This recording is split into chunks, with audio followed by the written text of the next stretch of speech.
Sister-in-law, please don't do this. It was just a small act, and I didn't do much. Please, don't be so formal. Also, I'm not a living bodhisattva.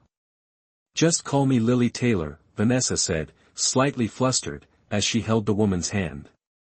Kind-hearted Miss Lily Taylor, you will surely be rewarded. On behalf of my child, I thank you. After much effort, Vanessa managed to help the woman up, but her heart felt heavier, not lighter. On their way back, her gaze drifted, lost in thought, and she remained silent. I initially wanted to take you out to cheer you up, but who would have thought it would worsen little Vanessa's mood, Nicholas Taylor said, shaking his head with a wry smile. I'm fine. With that frown on your face, you say you're fine. Nicholas Taylor teased, pinching her cheek. Today, I truly broadened my horizons. I never knew our Vanessa was so capable, so good at caring for others.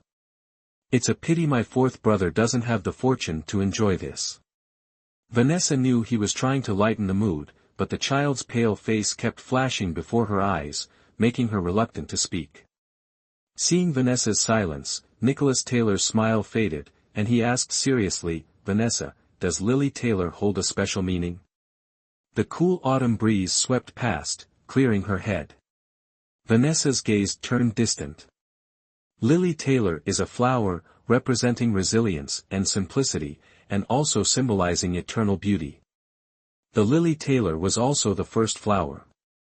She knew when her memories began.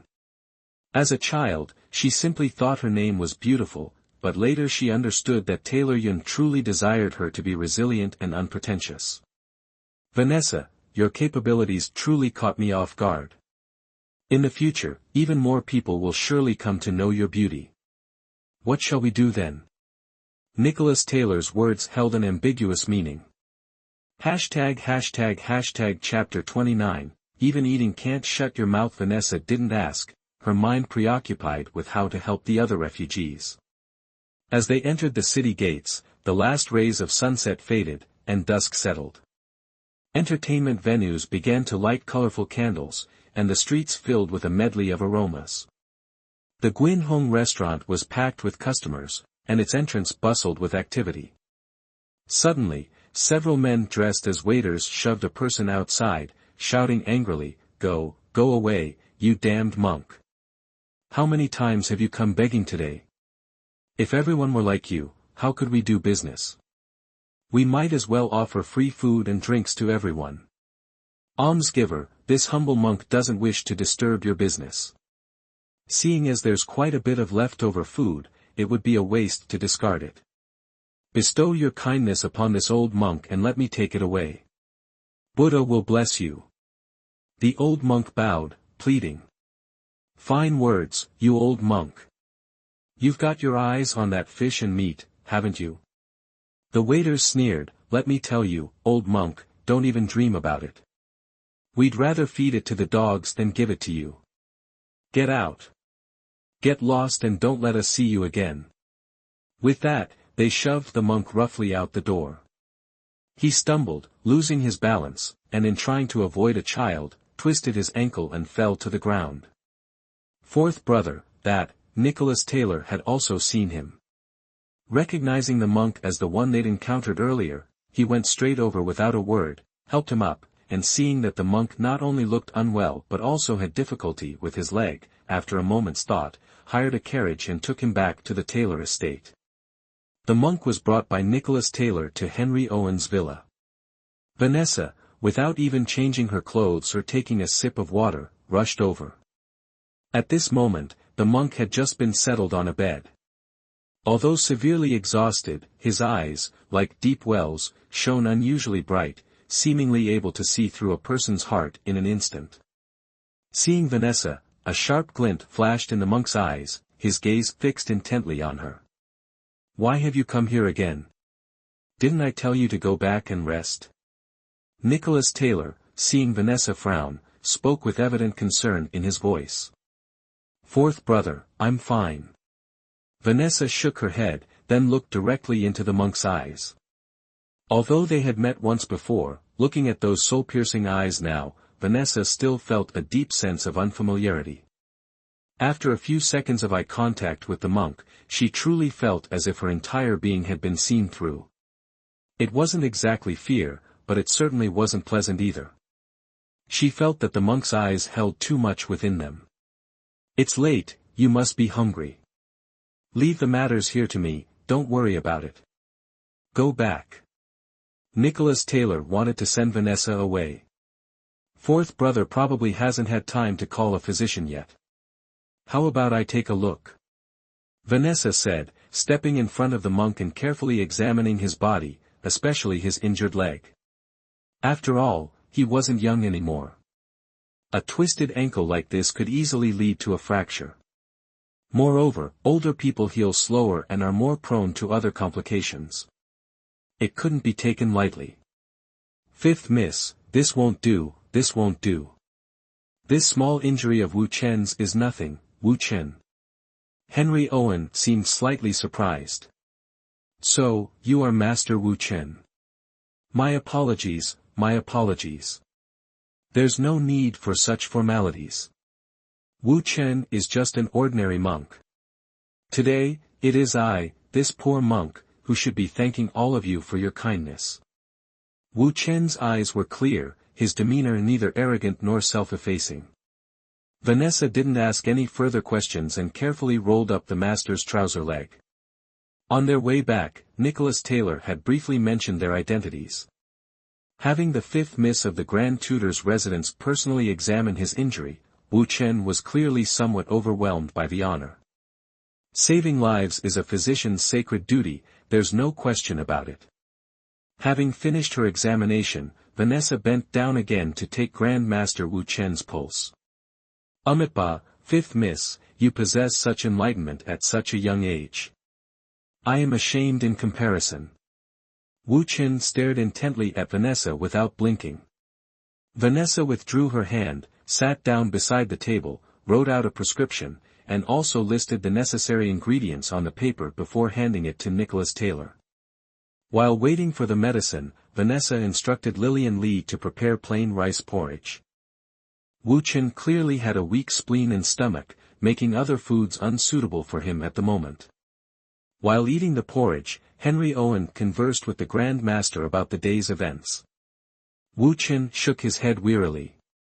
In fact, he had only arrived in the capital a few days prior and happened upon the refugees. He had struggled to get the officials to intervene, only to find their efforts were superficial and perfunctory. These people were without adequate food or clothing, and some had even fallen ill due to the unfamiliar climate and environment. The officials disregarded their plight entirely, leaving them to struggle for survival. Wu Chen then gathered some charitable individuals and collected donations for the refugees. However, before the aid reached them, the officials had already siphoned off half. In the end, there were too many monks and too little gruel. Vanessa could guess what happened next even without Wu Chen explaining further. Even kindness has its limits, and the rampant corruption of the officials only served to discourage people. Eventually, the donations ceased, and Grand Master Wu Chen was left to shoulder the burden alone, begging for food countless times each day to feed the refugees. Unfortunately, before he could save many, his own health deteriorated. He was, after all, over 60 years old. Constantly running around had taken its toll. It was a wonder he hadn't collapsed sooner. If this continued, he could die from exhaustion. Seeing Wu Chen's swollen leg, Vanessa knew that anti-inflammatory medication would be effective in modern times, but unavailable here. She could only select several detoxifying and cooling herbs, crush them, and apply the poultice to the swelling, securing it with bamboo strips and gauze. She hoped his leg would heal quickly. By the time everything was done, Vanessa was ravenous. Back in her own courtyard, after bathing, Vanessa had just sat down to eat when Nicholas Taylor appeared and, quite naturally, picked up his chopsticks and began eating. Only then did he seem to realize, "Vanessa, you prepared these bowls and chopsticks for me, didn't you? Can you not speak with your mouth full?" Vanessa, truly famished, spoke between bites, unwilling to engage him further. Nicholas Taylor raised an eyebrow and continued eating, his mannerisms less refined than usual, devouring his food as if he hadn't eaten in days. Although Lillian Lee had said that the evening meal wasn't extravagant, Vanessa noted that there were 7 or 8 dishes in total. While the refugees struggled to even have a bowl of plain rice, their meal was comparable to a Manchu Han imperial feast. Vanessa, actually. Nicholas Taylor finally began, halfway through the meal. You should finish your meal, Vanessa interrupted him. If you find just eating boring, I'll tell you a story, ##### Chapter 30, There is no fairness in this world. Nicholas Taylor raised an eyebrow, unsure what Vanessa was up to. Once upon a time, there was a rich young master, always troubled by his wealth, feeling guilty towards the poor, constantly pondering how to help them. One day, a beggar came to his house asking for alms. Without hesitation, he gave the beggar 5 coins. The next day, the beggar returned, and he gave him another 5. For days, he continued giving the beggar money, anticipating the next day, as if by giving him money, his guilt would lessen. As a result, he neglected his family business, his wealth dwindled, and he didn't even realize. Nicholas Taylor ate his meal, his eyes fixed on Vanessa. Vanessa took a sip of soup and continued. A year later, the beggar appeared before the rich man again. The man, embarrassed, placed a single coin in the beggar's hand, stammering that he didn't have much money left and was about to get married, needing to provide for his wife. The beggar then slapped him hard. Nicholas Taylor dropped a chopstick. The beggar scolded the rich man for daring to use what was rightfully his to support someone else. How hateful. Vanessa's expression remained unchanged as she looked directly at Nicholas Taylor. Do you pity the increasingly impoverished rich man, or do you find the beggar's growing sense of entitlement more hateful? Vanessa. Nicholas Taylor's eyes were wide with a mixture of surprise and disbelief. He hadn't expected such words from her. She didn't seem like a child at all. Nothing in this world is ever truly deserved, is it? Vanessa finished, then lowered her head to resume eating. Nicholas Taylor nodded. He had intended to offer the young girl some comforting words, but she had unexpectedly taught him a lesson, rendering his prepared words useless. Her words made notions of preordained wealth and fate seem shallow. No poverty is inherently deserved, nor is any wealth absolute. Happiness and suffering always coexist. After the meal, as he stepped out of the courtyard, Nicholas Taylor paused at the door, glancing back at the candlelight. Within, a slight smile playing on his lips. Vanessa, washed and changed into clean clothes, slipped into the warm bed. Lillian Lee, curious about what she and the fourth master had been doing, couldn't help but ask. Though tired, Vanessa recounted the day's events to her. After listening, Lillian Lee couldn't help but express her admiration, further impressed by Vanessa's abilities. She had previously thought Vanessa merely idled away her time reading, but it turned out she had been diligently educating herself, and her first undertaking was such a significant feat. A few days prior, she had attempted to read a medicinal text, but the dense characters and diverse herbs had intimidated her. How could anyone remember so much? Moreover, everyone says medicine can cure and save lives, but it can also take lives. What if it's misused by mistake? Hearing Lillian Lee's words, Vanessa realized her actions today were indeed a bit rash. But seeing that moment, she almost instinctively wanted to help. Could it be the influence of this body's original owner? In the past, she barely passed her studies, and although her family owned a pharmacy where she could have apprenticed, she never actively went there since she started memorizing. No, there was one time, during summer break. The scorching heat brought an endless stream of heatstroke patients, keeping Vanessa Taylor and Nina Thompson extremely busy. Lily Taylor, having nothing to do at home, decided to help. Lacking confidence in diagnosing patients, she only helped with chores. That day, the heat-relieving tea at the door ran out quickly. She went to the courtyard to brew more, but couldn't get the stove lit. Nathan Brock walked in and found her like a soot-covered kitten, squatting before the stove. Embarrassed and flustered, Lily Taylor was surprised when Nathan Brock simply smiled and sat down to help her light the fire. It was a trivial matter, but Nathan Brock's every move, so composed and focused, captivated Lily Taylor. She'd never even prescribed medicine for a common cold before, yet today she'd broken all her records. "Miss, will you be going again tomorrow?" Lillian Lee asked softly, sitting beside her after turning off the lights. Vanessa closed her eyes and remained silent. The next day, Vanessa sat basking in the courtyard sun. On the small table before her lay several embroidery patterns, each vibrant and lifelike. Even if she couldn't embroider a whole garment, a small flower for a sachet wouldn't be bad. The osmanthus in the courtyard was in full bloom these days. She could pick some with Lillian Lee, dry them, and make sachets or fill pillows.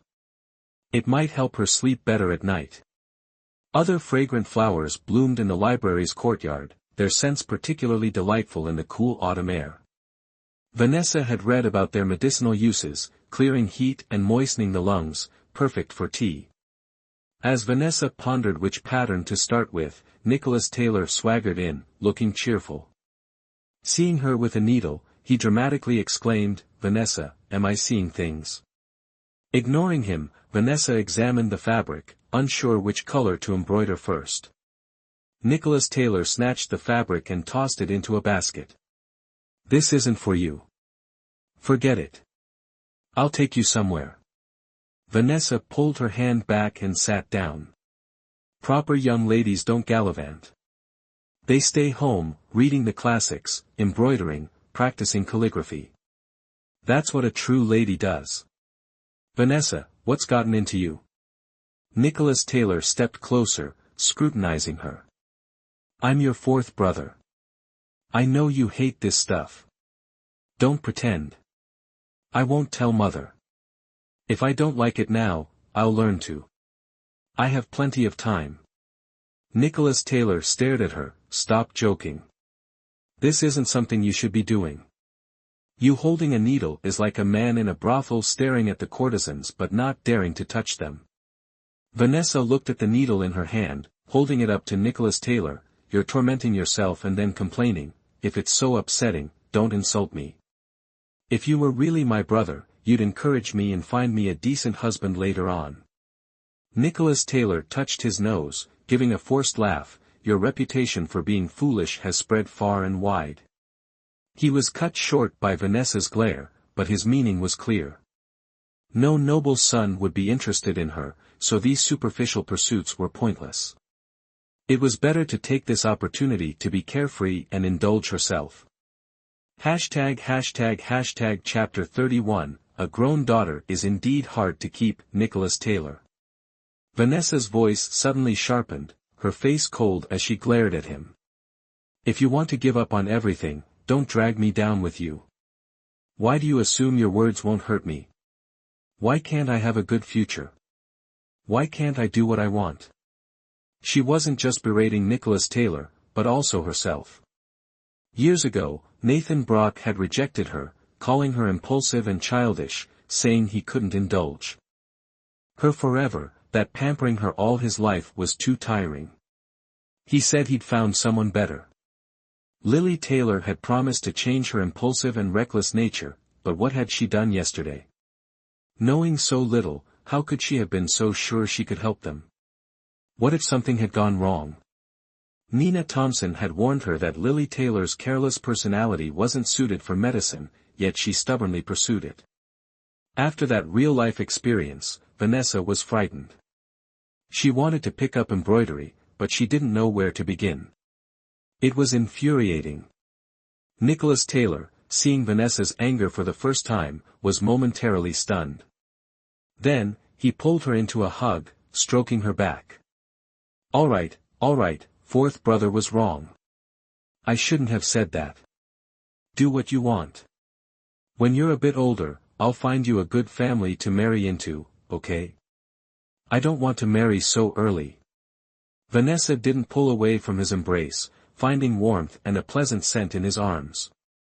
"Weren't you just saying you wanted to marry?" Nicholas Taylor said, feigning hurt. Do I have to mean everything I say? If I told you to die, would you? Vanessa pressed her advantage. Nicholas Taylor sighed and nodded, continuing to stroke her back. Fine, fine. Fourth brother won't marry you off. You can stay here, become a spinster aunt, with servants attending to you. If you find a man you like, I'll snatch him for you. Play with him until you're bored, then toss him out. If you really like him, I'll build him a little house, keep him, all right? Vanessa smirked. A leopard never changes its spots.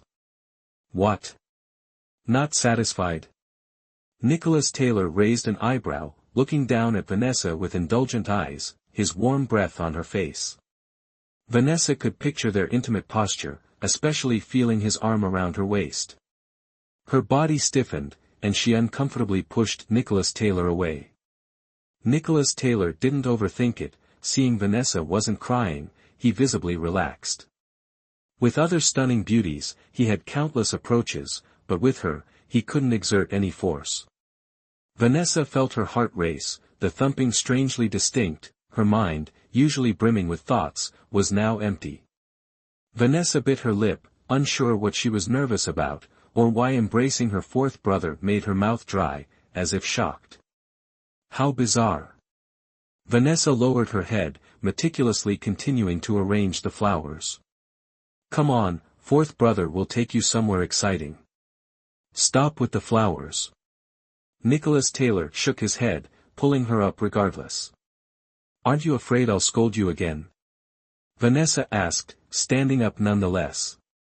Afraid, of course. Nicholas Taylor nodded. As he turned, Vanessa seemed to catch him sighing, then muttering to himself, thankfully, she's not crying. I won't cry because of you. Her tears had dried up, she wouldn't cry again, especially not for a man. Nicholas Taylor sighed again.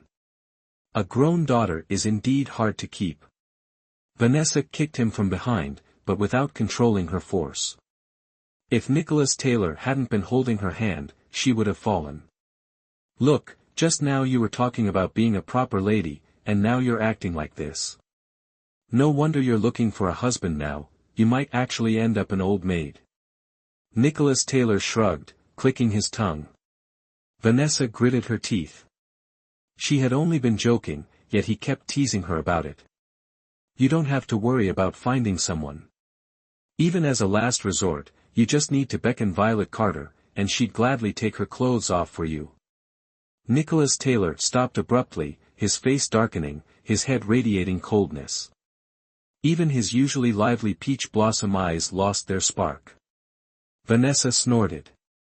He should have known better than to joke about her, he should be prepared for the consequences. After a long moment, Nicholas Taylor still hadn't followed.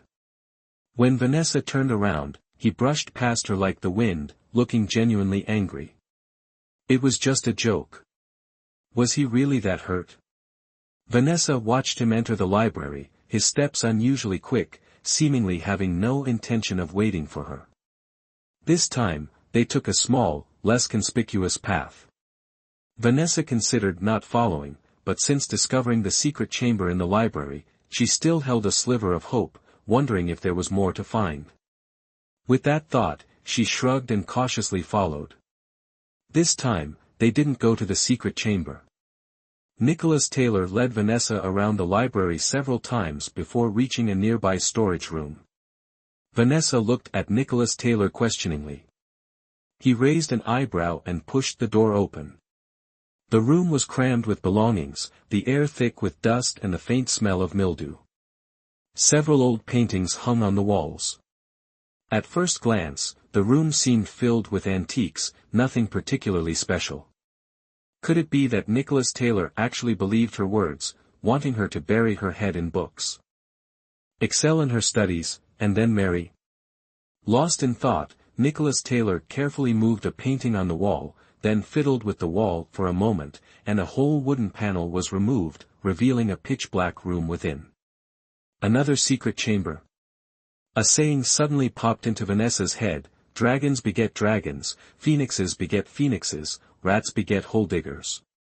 A perfectly respectable house, yet full of secret chambers, a hole here, a pit there, is this the only way to hide things? Relying on the light from outside, Nicholas Taylor groped his way into the room, followed by Vanessa. After a while, her eyes adjusted to the darkness, and she noticed several large chests in a hidden corner, each secured with a large lock. Nicholas Taylor expertly felt the lock, then took something resembling a hairpin from his side, turned it twice in the lock, and it sprang open. What a thief! Vanessa was certain, looking at his practiced movements, he was undoubtedly a thief, yet his face remained unflushed, his heart unracing. Could it be true, as the saying goes, that stealing from one's own home doesn't count as stealing? When the chest was opened, the precious treasures within instantly illuminated the room. Vanessa couldn't help but gasp. Wasn't the position of Grand Tutor a position of integrity? How could he possess so many treasures? Were they all obtained through corruption? Chapter 32, Don't seek me out again. As expected, there are no officials who aren't corrupt. Seeing Vanessa's expression, Nicholas Taylor shook his head. I knew you'd think that way.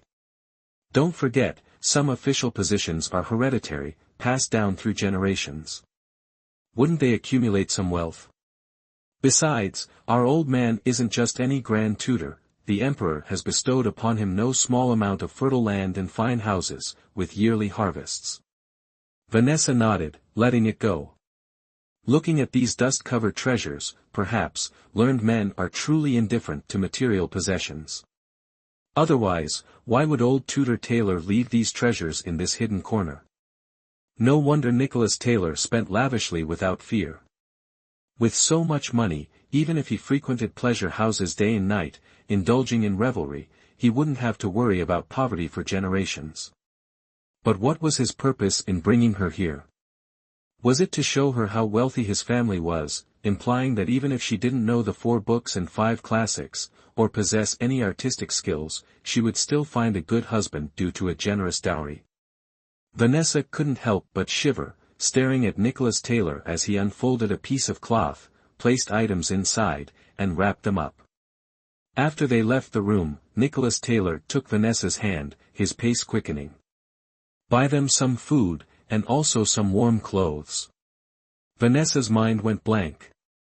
The people Nicholas Taylor referred to must be the refugees outside the city walls. Don't just stand there, let's go. We have a lot to buy, and we need to be quick. Nicholas Taylor didn't notice Vanessa pulling her hand away as he walked towards his courtyard. Go yourself. I'm not going. Why? Nicholas Taylor thought Vanessa would be happy. Wasn't she busy with this yesterday? Why what? I just don't want to go. Vanessa didn't turn around, her voice cold. Are you tired? Nicholas Taylor approached her, his voice laced with concern.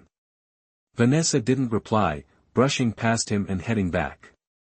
Fine, if you won't go, I can send someone else.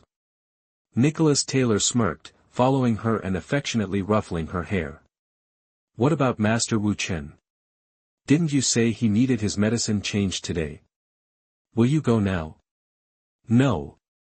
Vanessa walked straight into the courtyard and slammed the door shut, leaving Nicholas Taylor outside. Don't ask me for these things again. I'm busy, I don't have time. Nicholas Taylor, bewildered and rejected, asked, Vanessa, what's wrong? Is there something you can't tell your 4th brother? Vanessa ignored him completely, going directly to her room. Lillian Lee, seeing Vanessa's cold expression as she strode in, nearly collided with her. The wicker basket in her hands fell to the ground with a thud. Miss, what happened? Before Vanessa could speak, she heard Nicholas Taylor calling her from outside the door, but she clearly had no intention of acknowledging him. 4th Master, he. Don't mind him. Just do your work. Vanessa gazed out the window, lost in thought. After a while, the area outside the door grew quiet. Nicholas Taylor must have left, but Vanessa remained motionless. Miss, aren't you going out today? Yesterday, I heard you say. I thought you would go and help them. Lillian Li spoke softly, observing Vanessa's expression. I have nothing to do with them. Vanessa said, then stood up and picked up a travelogue-like book, flipping through the pages randomly without actually reading a word. Over the next few days, Vanessa neglected her medical texts, instead becoming engrossed in the geography of the Tian-Chi kingdom, poring over books about its customs and landscapes to pass the time. The osmanthus flowers she and Lillian Li had picked were almost dry. She tucked some into her pillow, enjoying their fragrance as she slept. She had intended to use the opportunity to make some osmanthus-related sweets. Though Lily Taylor had known little about cooking, Vanessa found herself craving her mother's osmanthus dumplings. After countless attempts with Lillian Li, she finally managed to create something resembling dumplings. After offering them to Mrs. Taylor and the others to try, they all praised them profusely. Vanessa then learned that dumplings didn't exist in this place. So, she had become the inventor of dumplings here. Lillian Li pestered Vanessa to teach her, eventually mastering the art of dumpling making 8 or 9/10 of the way. She even made some improvements, creating dumplings of various colors and fillings. Lillian Li clearly had a talent for cooking. The Tian-Chi kingdom had a tradition of using osmanthus flowers in sweets. Before Vanessa could even ask, Lillian Li made her all sorts of osmanthus treats. Vanessa indulged, the sweetness seemingly calming her restless spirit. Early this morning, Mrs. Taylor personally instructed Vanessa to bathe and change into fresh clothes. She was even given a vegetarian breakfast before Lillian Li led her to the front hall. Upon arriving, Vanessa noticed that Monk Wu Chen's complexion had improved significantly, and the wound on his leg was almost healed. He was currently engaged in conversation with royal tutor Taylor. The Taylor family seems to be fully assembled. Is this a gathering to pay respects to a revered monk? Nicholas Taylor appeared beside Vanessa, winked, and murmured, Master Wu Chen's profound dharma attracts countless followers. Receiving his Buddhist teachings is a sacred honor. Unexpectedly, they've stumbled upon such a treasure. Vanessa glanced at him, skeptical. Could a free-spirited rogue like him truly believe in Buddhism? Nicholas Taylor shrugged. If it exists, it has a reason. Better to believe than not. Surprisingly, such philosophical words came from this libertine. Even the erudite royal tutor Taylor embraces Buddhism, other matters become less surprising. Mrs. Taylor, having prepared another fully furnished room, invited the master to it, seeing everyone assembled. Trailing behind, Vanessa felt Master Wu Chen's gaze subtly linger on her since her arrival. After everyone settled, Livia arrived fashionably late, her attire understated yet radiant, her exquisite face like a flawless pearl emanating undeniable beauty. With a slight bow, she gracefully took her seat, her posture impeccable. Royal tutor Taylor then invited Master Wu Chen to commence his Dharma talk. Vanessa, unfamiliar with Buddhist doctrines and already somewhat distracted, soon drifted into a hazy state. Master Wu Chen, poised for his discourse, exuded an aura of profound serenity. The 60-year-old man showed no signs of aging, his eyes sharp and alert after a day's rest, his posture calm and collected. They say a person of high spiritual attainment can expose demons and spirits with a single glance. Being in a borrowed body, Vanessa wondered if Wu Chen could see through her. With this thought, Vanessa scrutinized Wu Chen, but detected nothing unusual. ### Chapter 33, What Must Come, Will Come. Vanessa quickly grew restless. Wu Chen's words were incomprehensible, obscure and convoluted. The incense further stifled her, inducing a drowsy state. To add to her discomfort, they weren't seated on chairs, but cushions. While not hard, they made her body ache after prolonged sitting. As she shifted, Nicholas Taylor seemed to anticipate her need, subtly moving closer so she could lean on him. Since their awkward parting days ago, Vanessa hadn't seen Nicholas Taylor, assuming he'd be angry. Yet, here he was, still kind to her. Sensing Vanessa's gaze, Nicholas Taylor turned and playfully raised an eyebrow. Vanessa's spirits lifted considerably. She wanted to speak, but Livia's intermittent glances silenced her. A moment later, Vanessa's mind drifted back to the university campus, to her demanding major and the evening electives. She planned to invite Nathan Brock to a movie that weekend. Nathan Brock, a few years older, worked at a foreign trade company and kept a busy schedule. If Lily Taylor hadn't been so proactive, they wouldn't have seen each other often. One day, Lily Taylor impulsively decided to see a film Nathan Brock liked. Before buying tickets, he'd asked her repeatedly if she was sure, and each time, she'd replied with a happy nod. However, minutes into the movie, Lily Taylor grew restless, fidgeting in her seat. Finally, she leaned against Nathan Brock and fell asleep. Resigned, he let her sleep, even gently supporting her waist so she'd be more comfortable. Unbeknownst to Nathan Brock, Lily Taylor had woken up but, enjoying the feeling of leaning against him and the steady rhythm of his heartbeat, she feigned sleep, content to rest against his side. She even thought she should watch his preferred movies more often, giving her an excuse to lean on him. When they watched her choices, he'd at most fetch popcorn and hold her hand. Before Lily Taylor could put her plan into action, Nathan Brock stopped choosing the films he wanted to see. Disappointed, she still found other ways to be close to him. Once, wanting him to join her for a meal, Lily Taylor squirted glue disguised as hand sanitizer onto Nathan Brock's hand and promptly stuck hers to his. They remained hand in hand for several hours. She didn't realize Nathan Brock was aware of her ruse all along, he simply chose not to expose it. That day, rather than Lily Taylor taking advantage of him, it was more like she'd fulfilled his own desires.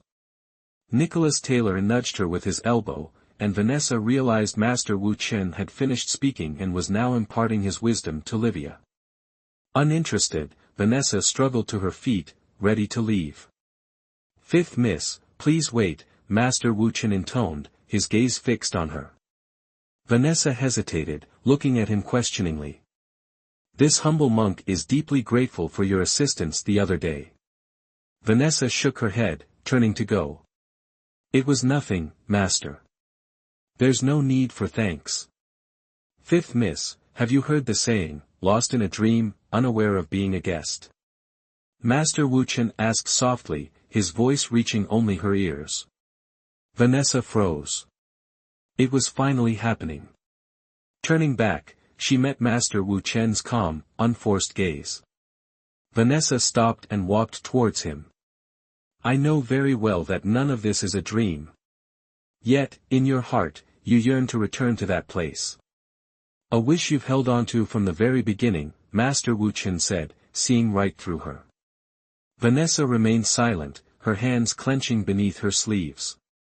Despite 2 betrayals, the desire to return to the modern world lingered in her bones. She needed an answer. Though she could conceal these thoughts these days, she knew deep down she hadn't given up. Umitba, Vo Tran bowed slightly. "Fifth Miss, since you're here, you should accept your fate. Too much obsession isn't necessarily a good thing." Vanessa didn't look at him anymore. His words grated on her ears, and she felt like he was peering into her soul, making her unwilling to face him. "Fifth Miss." Vo Tran called again. "Buddha teaches, attachment is like dust, a futile effort like building a sandcastle." Vanessa bit her lip, almost drawing blood. Vo Tran's words were tantamount to telling her she could never return to the modern world, never be Lily Taylor again. The strength that had been supporting her seemed to dissipate like the wind, the last vestiges of hope vanishing. Was it truly a beautiful dream that could never come true? Vanessa gave a bitter laugh, her legs going weak beneath her. For the rest of her life, she was destined to stay here, to become someone named Vanessa Taylor. Nicholas Taylor, noticing Vanessa's pale face, frowned and glanced at Vo Tran discreetly. Then, he reached out to support her, asking with concern, "Are you tired? Or hungry? Fourth brother will treat you to something delicious later." As they spoke, Royal Tutor Taylor and his wife arrived with Livia. Mrs. Taylor, catching her husband's pointed look, turned to Vo Tran and said graciously, "Master, your Buddhist teachings are truly profound. The entire Taylor household has benefited greatly. Why don't you stay at the Taylor residence for a few more days? Amitabha, I've already imposed on your hospitality for many days and feel quite apologetic. Besides, I enjoy traveling, and today is an auspicious day to depart. Vo Tran's words politely declined Mrs. Taylor's offer. However, Mrs. Taylor's main intention lay elsewhere. Smiling, she pulled Vanessa forward, placing her before Vo Tran. I hope you won't laugh, master, but I have a small favor to ask. This child is of ordinary talent yet arrogant. I'd like to ask you to offer her some guidance. You all take your time. Vanessa really didn't want to stay there any longer. Impudent. Royal Tutor Taylor scowled, looking at Vanessa with displeasure. Do you have any idea how unbecoming your behavior is, considering our upbringing? We send you to private school, yet you haven't even grasped the simplest of etiquette. Vanessa stood to the side, a smirk playing on her lips. A fool remained a fool, unfit for polite company. No matter how much they tried to polish her, her true nature wouldn't change. She was truly fortunate. With such poor character, she still held the position of fifth miss of the Taylor household. What virtuous deeds must she have performed in a past life? There's no need for self-reproach, tutor. Though fifth miss is young, she's straightforward and bright. It's natural for her to find boredom unbearable. In my opinion, fifth miss possesses a clear mind, sharp intellect, and a natural aura of nobility. She is destined for greatness, perhaps even to become the mother of a nation. Chapter 34, Mother of a Nation. You're joking. Vo Tran finished speaking calmly, his tone betraying no hint of the bombshell he had just dropped. Vanessa stared at Master Wu Qian in disbelief, hoping for an explanation, but his gaze remained firm, not at all like he was joking. Suddenly, Vanessa felt a surge of laughter. He'd just told her she couldn't return to the modern era, and now he claimed she'd be a future empress. Wasn't this joke a bit much? Did he think she'd be happy with one fantasy shattered and another offered in its place? Before Vanessa could laugh, all eyes turned to her, especially Livia's beautiful face, which seemed distorted, like looking through a kaleidoscope, filled with resentment and contempt. Mrs. Taylor finally found her voice, stammering, "Master, are you mistaken?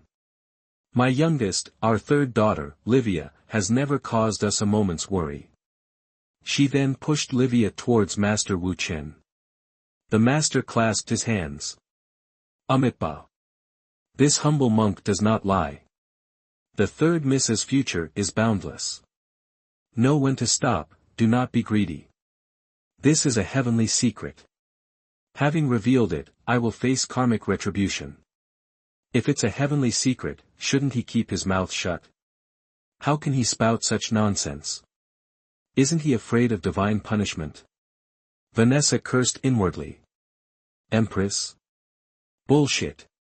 She'd never desired such a thing. She just wanted a peaceful life.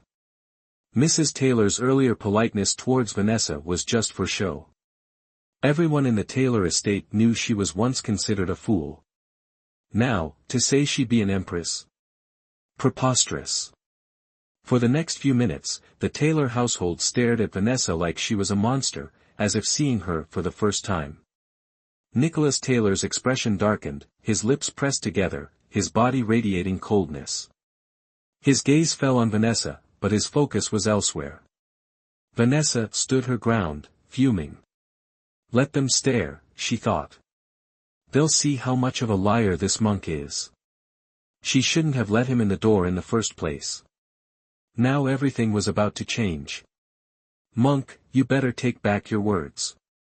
Everyone knows you can't eat carelessly, and words are even more important. If you don't, you'll regret it. Vanessa finally snapped. Impudent. Royal Tutor Taylor was the first to react. How dare you speak to the master like that? Vanessa snorted. He deserved it for spouting nonsense. That little threat was nothing.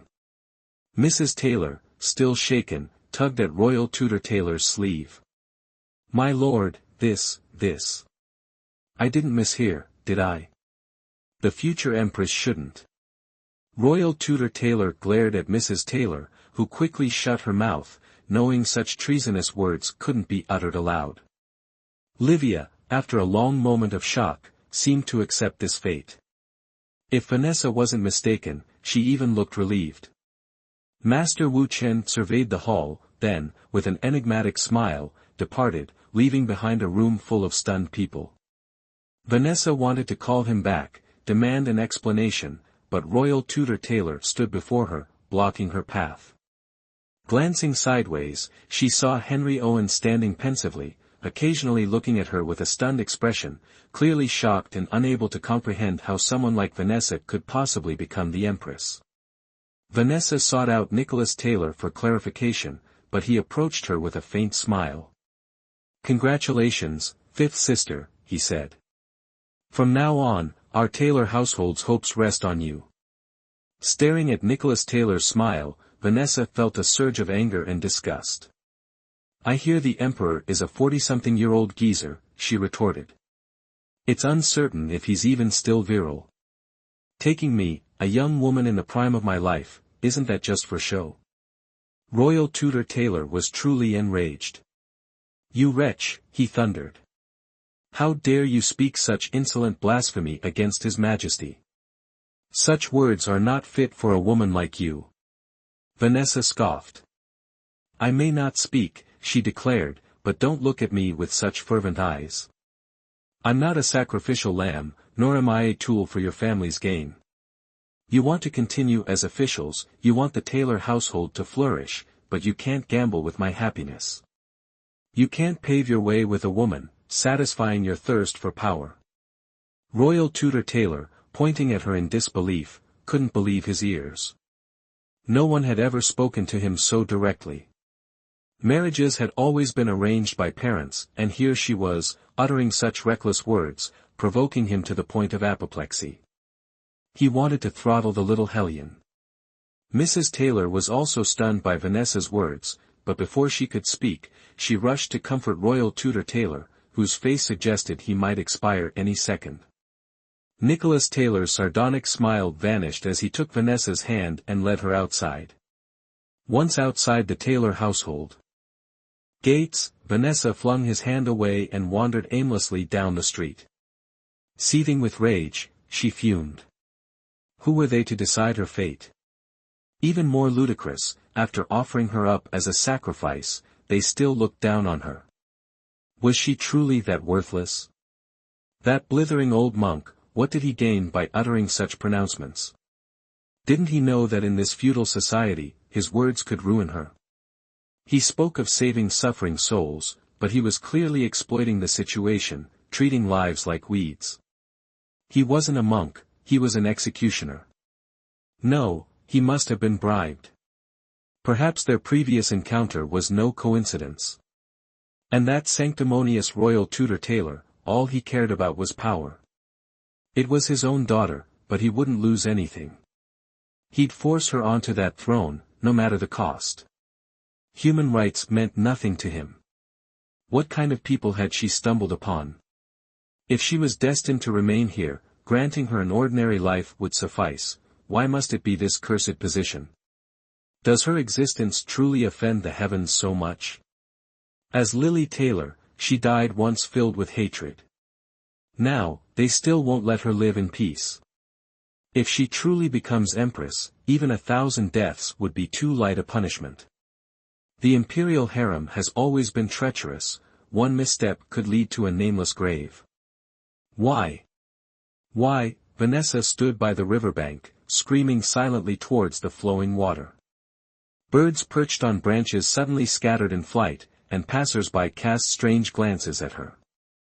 Don't be angry anymore, Nicholas Taylor approached from the side, offering Vanessa a string of candied hawthorns before settling down on a nearby rock with an air of nonchalance. ### Chapter 35, I won't let you enter the palace. He naturally had no reason to be angry. After all, he wasn't the one becoming an old man's wife. Matters unrelated to him were best left ignored, she understood. Just now, you also said that old monk was spouting nonsense. Just treat it as him passing gas. Seriously, you're overthinking it. Nicholas Taylor crossed his legs, a blade of grass he'd just plucked dangling from his lips. Vanessa shot him a sideways glance. This spectator of her misery had the nerve to say such things. Nicholas Taylor pulled the sulking Vanessa closer, seating her on a nearby chair conveniently shaded by a tree canopy, shielding her from the prying eyes of the street. Vanessa didn't even spare a glance at the candied hawthorns before tossing the entire string into the river, where it quickly disappeared. Nicholas Taylor's gaze lingered on the spreading ripples, teasing her, that was a token of my affection, so callously discarded, it's just a string of candied hawthorns. What's the big deal? Later, I'll be the empress. I'll have every treasure imaginable. I'll reward you with 2 chests full then. Vanessa sneered. Nicholas Taylor chuckled wryly, don't be angry. I won't let you enter the palace. Besides, that old monk's words are completely unreliable. When we were young, they said I would rule the world. Look how that turned out. 4th brother, I think you've grown tired of living. How dare you spout such nonsense? Vanessa scoffed. If you get beheaded, you won't be able to touch all those pretty girls. Can you bear that? Nicholas Taylor's lips twitched. He was merely trying to comfort her, yet she mocked him relentlessly. Or, what if I actually become emperor? Vanessa didn't even have the energy to glance at him. You're the son of the Grand Tutor, yet you haven't even secured an official position. How? Vanessa suddenly stopped, clapping her hands together with a spark of excitement. Why am I so foolish? Don't I have the destiny of a mother to the world? Then, wouldn't we be able to cultivate our influence as maternal relatives? You could seize the opportunity to rebel and claim the throne. Nicholas Taylor played along, nodding. What you say seems to make sense. Even the palace maids are carefully selected. Moreover, they belong to the emperor. Then, I wouldn't need to frequent the pleasure districts anymore. After all, the palace is full of exquisite beauties, pleasures beyond the reach of ordinary men. As he spoke, he cast a flirtatious glance, his demeanor hinting at impatience. If Vanessa had silver needles at hand, she would surely turn Nicholas Taylor into a pincushion for his smugness. Finally, Nicholas Taylor chuckled, strangely, his words lacked the usual arrogance. Vanessa only sensed his deep delusion, calling him a spoiled brat was apt, he truly carried his life in his hands. If their words were overheard by someone with ill intentions, they could forget daydreaming and prepare for death. However, Nicholas Taylor's interruption lifted Vanessa's spirits. Calming down, Wu Chen's words echoed in her mind, accept your fate. His meaning was clear, she couldn't return to any future time. Despite cursing Wu Chen, Vanessa knew deep down she believed him, the monk's gaze held no deceit. If she truly couldn't return, then she was Taylor Yunqi, destined to inhabit this body. Would a lifetime spent yearning for Lily Taylor's past betray Yunqi? Taylor Yunqi lived as a fool for over a decade. If she knew she'd one day recover, what would she desire? Surely, she'd want to experience the world and pursue her passions. Would healing and saving lives appeal to her? Vanessa gazed at the tranquil lake, lost in thought. Lily Taylor's rebirth in Vanessa's body was a second chance granted by fate. Shouldn't she honor this gift with meaningful actions? Yes. Vanessa clapped her hands and stood abruptly. Nicholas Taylor looked at her, puzzled, then his gaze drifted to the pleasure boats on the river. 4th brother, I've figured it out. Life is short, I must do something worthwhile. Regardless of the outcome, I forge my own future. With effort and perseverance, I'll face death without regrets. One setback won't paralyze me. I'm Lily Taylor, resilient wherever I am. Nina Thompson wants to see me crumble, but I won't give her the satisfaction. She mocks my medical skills, I'll prove her wrong. Vanessa declared, facing the sun and breeze, her fists clenched. Though her voice held a youthful tone, her bright, determined eyes radiated boundless strength. Well said. Nicholas Taylor spat out a piece of straw, applauding Vanessa. Knew our little Vanessa was the best, mere words can't defeat you. He approached Vanessa, raising an eyebrow. Who's Nina Thompson? What does she have to do with this? You needn't know. Just understand I won't shy away from anything anymore. She had clarity, the past and present were distinct worlds. Vanessa spun around with an air of confidence, observing the bustling crowd on the main street, a slight smirk playing on her lips. Nicholas Taylor, looking down at her from above, sensed a distinct change in Vanessa. Previously, she exuded an aura of cold resentment, often appearing burdened by unspoken worries. Despite her outward resilience, he always felt she was on the verge of shattering. Now, however, she was different. She seemed to have let go of her inner turmoil, gaining clarity and perspective. Her gaze, no longer fixed on the past, was directed forward with a fearless momentum that radiated vitality and courage. It was as if she had been reborn. Nicholas Taylor snapped his fingers. Come on, your fourth brother will treat you to a delicious meal, a celebratory feast. Vanessa nodded enthusiastically, feeling a sense of relief wash over her as the weight of her worries lifted. After taking a couple of steps, Vanessa tugged at Nicholas Taylor's sleeve, inquiring, what about the refugees? And the child who suffered from food poisoning that day? Nicholas Taylor turned, affectionately tapping her nose. Don't worry, I've taken care of everything. The child is fine, and they'll all have a new place to stay soon. Money talks. Vanessa nodded, continuing forward. It's certainly easy to be generous with money that isn't yours when playing the hero. Vanessa. Nicholas Taylor furrowed his brow, scrutinizing her from head to toe. He sighed in exasperation. Do fools become cunning after awakening? You're not some demon or ghost inhabiting Vanessa's body, are you? Vanessa blinked twice in mock surprise, then composed herself, offering him a less-than-pleasant expression. I'll take that as a compliment. Chapter 36, Lovers Reunion. You've got quite the nerve, little lass, Nicholas Taylor chuckled, his eyes softening with amusement. I learned from the best, fourth brother. Nicholas Taylor scoffed, leading the way. Henry Owen might be disappointed to hear you say that. I doubt it. I think he'd be quite pleased. Nicholas Taylor glanced back at her. And why is that? Because having a thick skin isn't exactly a virtue. A wise and learned teacher wouldn't produce such a shameless student, Vanessa declared eloquently. Nicholas Taylor abruptly changed direction. In that case, go dine with your teacher. Vanessa quickly grabbed his arm. He's better company for sleeping. Nicholas Taylor stared at her, astonishment evident in his heaving chest. Vanessa, aware of his misunderstanding, clarified slowly, his lectures are sleep-inducing. Dining with him might spoil my appetite. So, for meals, fourth brother is the better choice. Nicholas Taylor clearly didn't believe her. As if I'm some sort of appetizer. Humph. Ah. Vanessa suddenly cried out, startling Nicholas Taylor. He spun around. What's wrong? Vanessa pointed towards a roadside entertainment venue, her expression serious. I just saw a real beauty.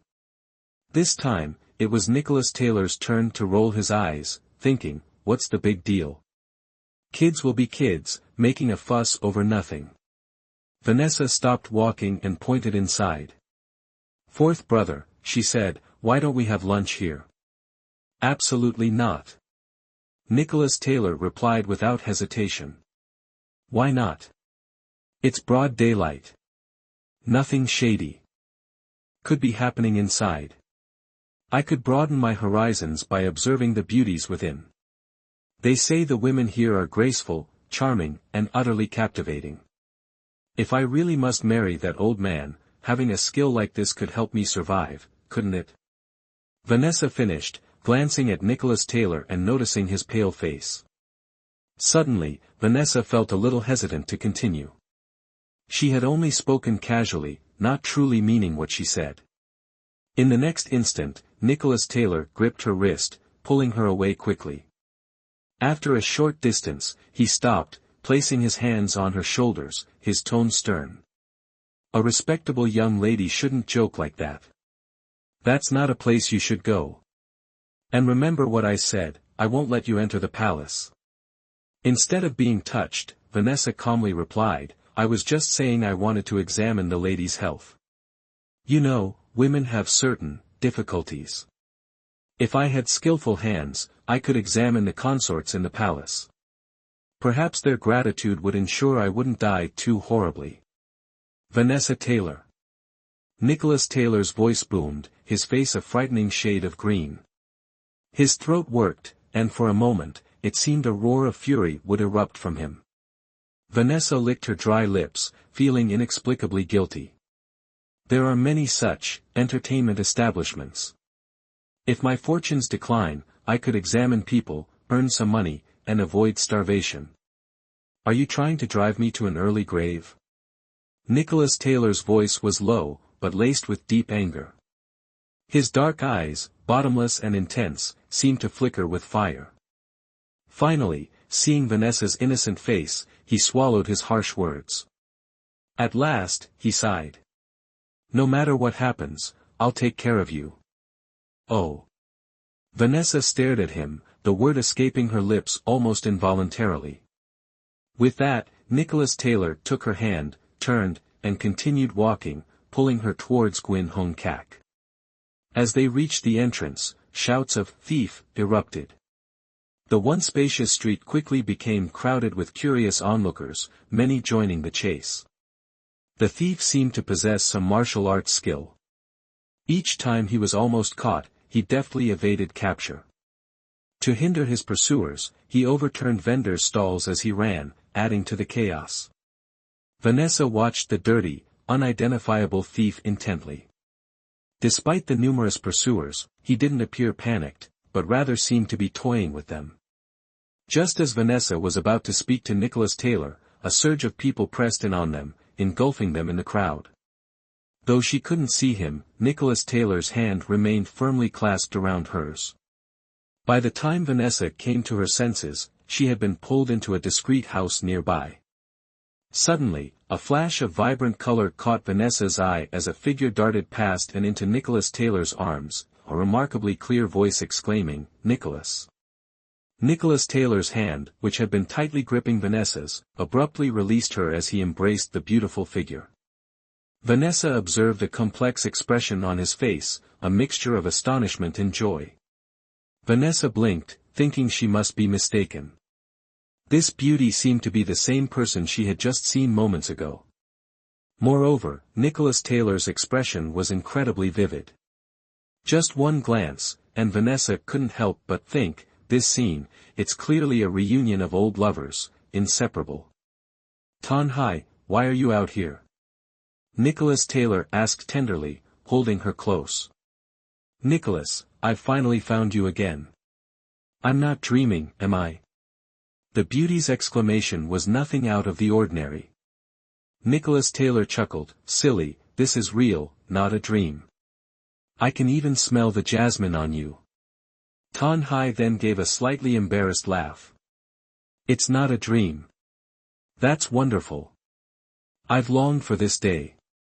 Today, I finally see you again.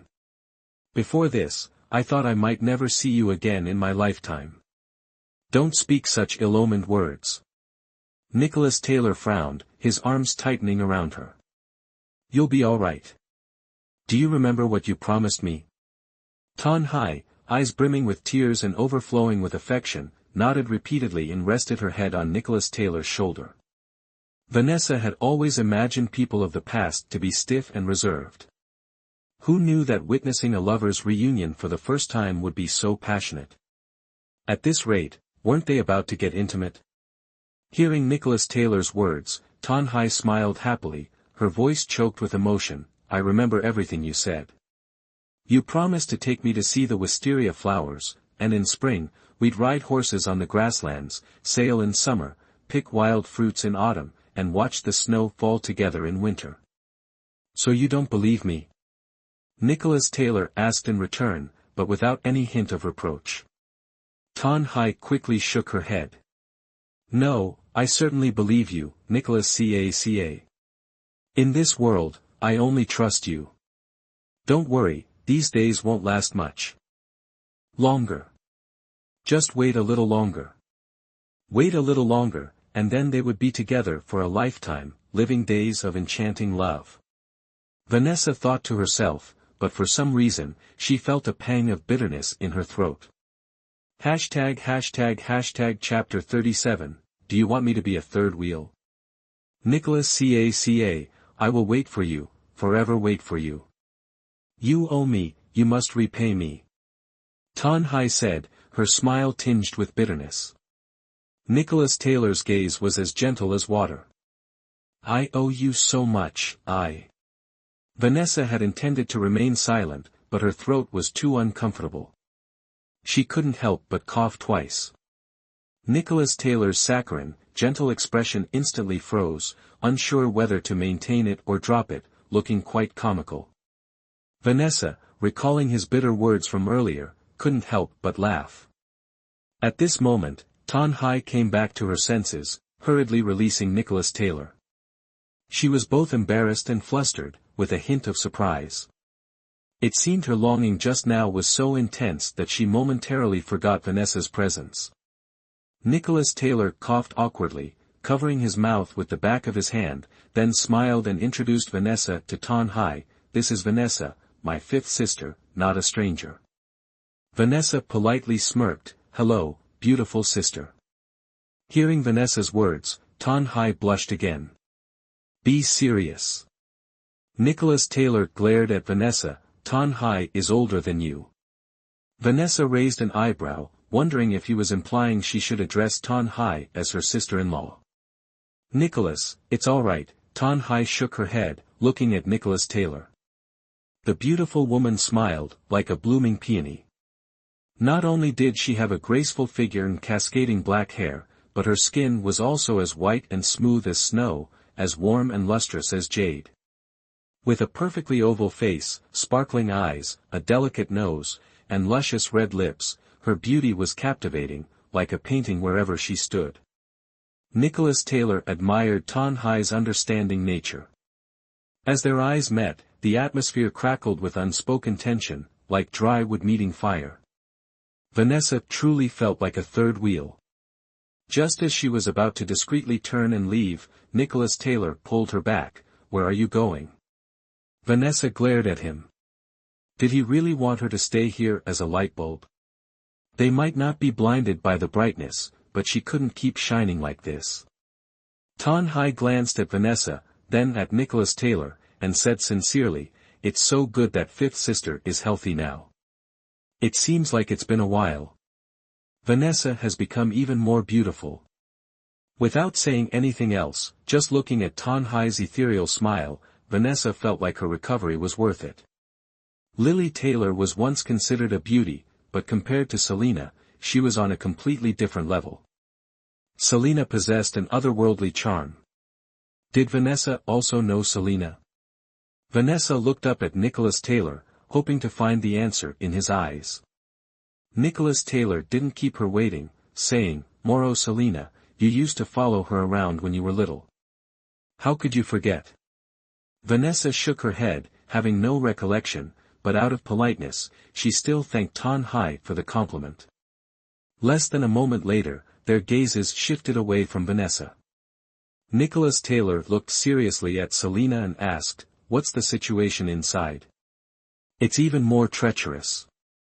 Selena said, her expression changing. Although their forces have diminished considerably, they're still secretly controlled by her. Outsiders can hardly contact those inside, and it's difficult to know the exact situation. That person's intentions are all conveyed through her. Although things seem calm on the surface, I always feel something is amiss. Nicholas Taylor nodded slightly, saying nothing. "Nicholas, the commotion you caused last time revealed too much. This time, we must be careful." "I'm afraid." Selina trailed off. "Don't worry about me. Take good care of yourself in there.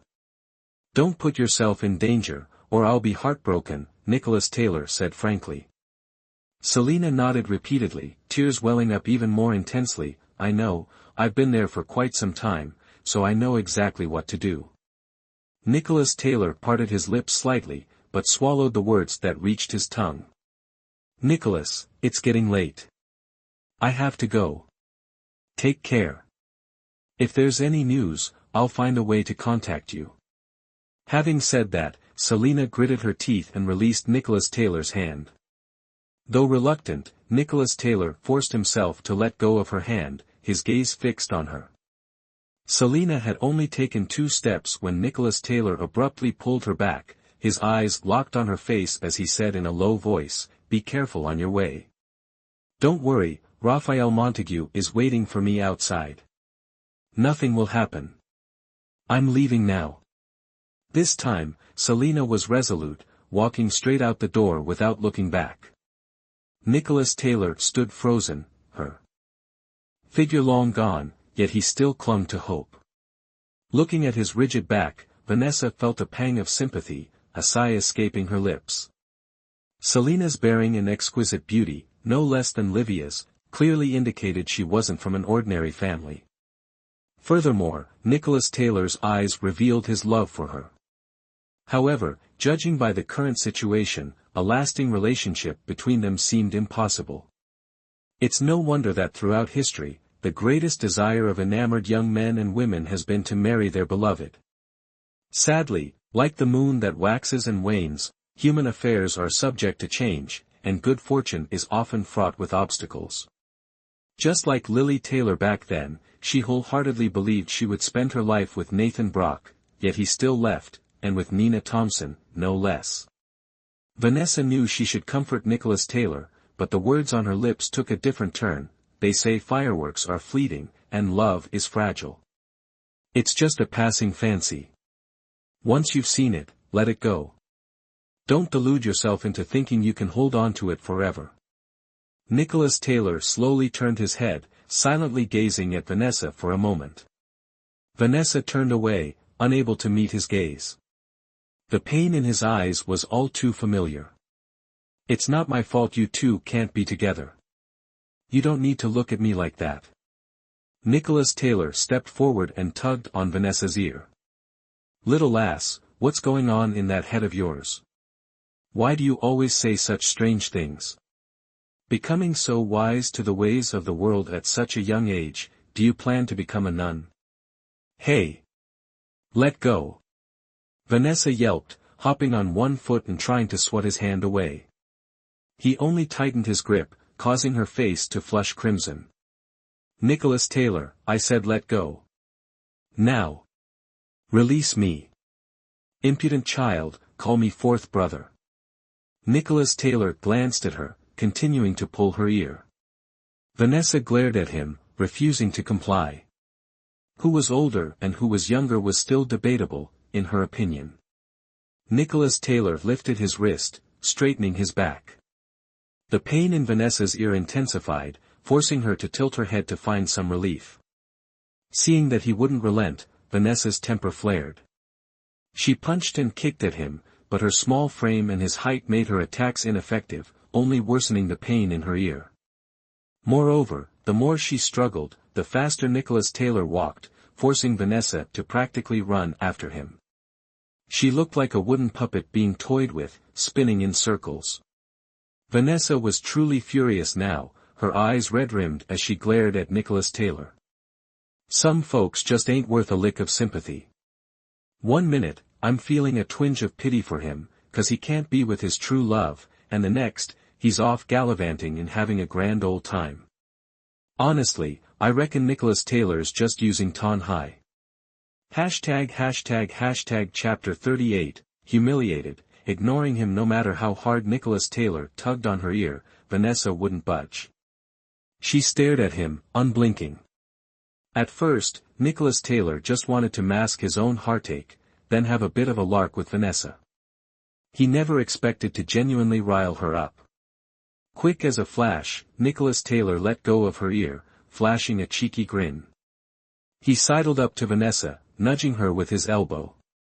"Just messing with ya, sis. Don't take it to heart. Come on, your fourth brother'll treat you to something tasty. Fried chicken. Salted duck. How utterly pedestrian. Tasty food, and it's just chicken and duck."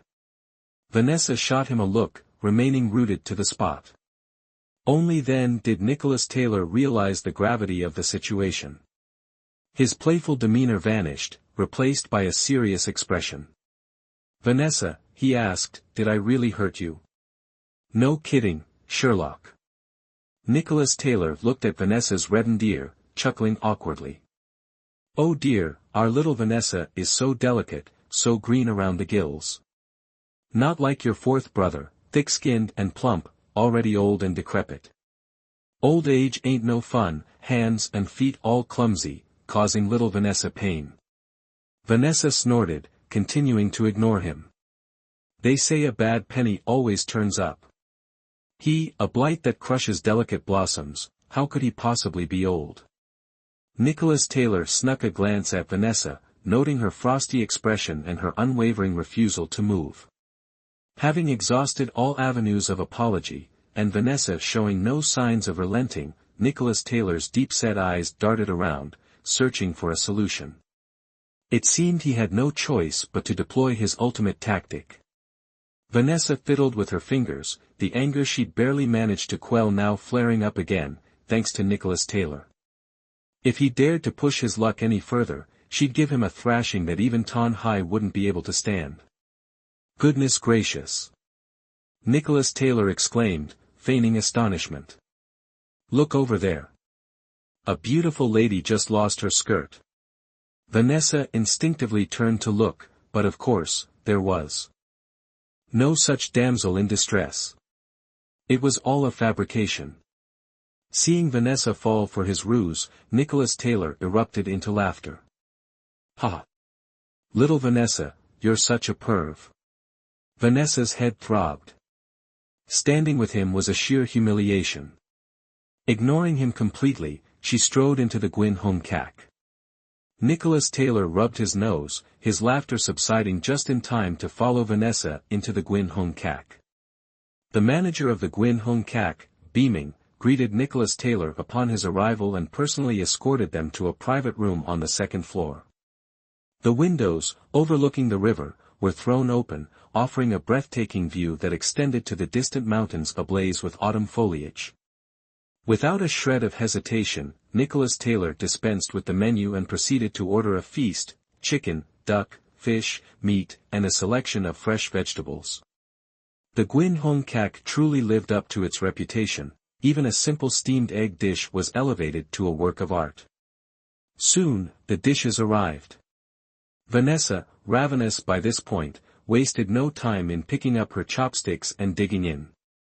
After a few bites, however, she realized that while the dishes were undeniably fresh and expertly prepared, they lacked seasoning. The meat, in particular, though fragrant, was surprisingly bland. As for the fish, they were all served whole. It seemed this place didn't offer anything like sweet and sour fish. Vanessa managed a few bites before setting her chopsticks down. Full already after eating so little. Nicholas Taylor only just started his meal. Bland. Vanessa pouted. Every dish was exquisitely prepared, yet something felt lacking. Not at all. Nicholas Taylor sampled another dish. It wasn't bland, it was quite delicious. Try this tofu, it has flavor. He placed a piece of tofu in her bowl. Is there any chili sauce? Vanessa asked. What's that?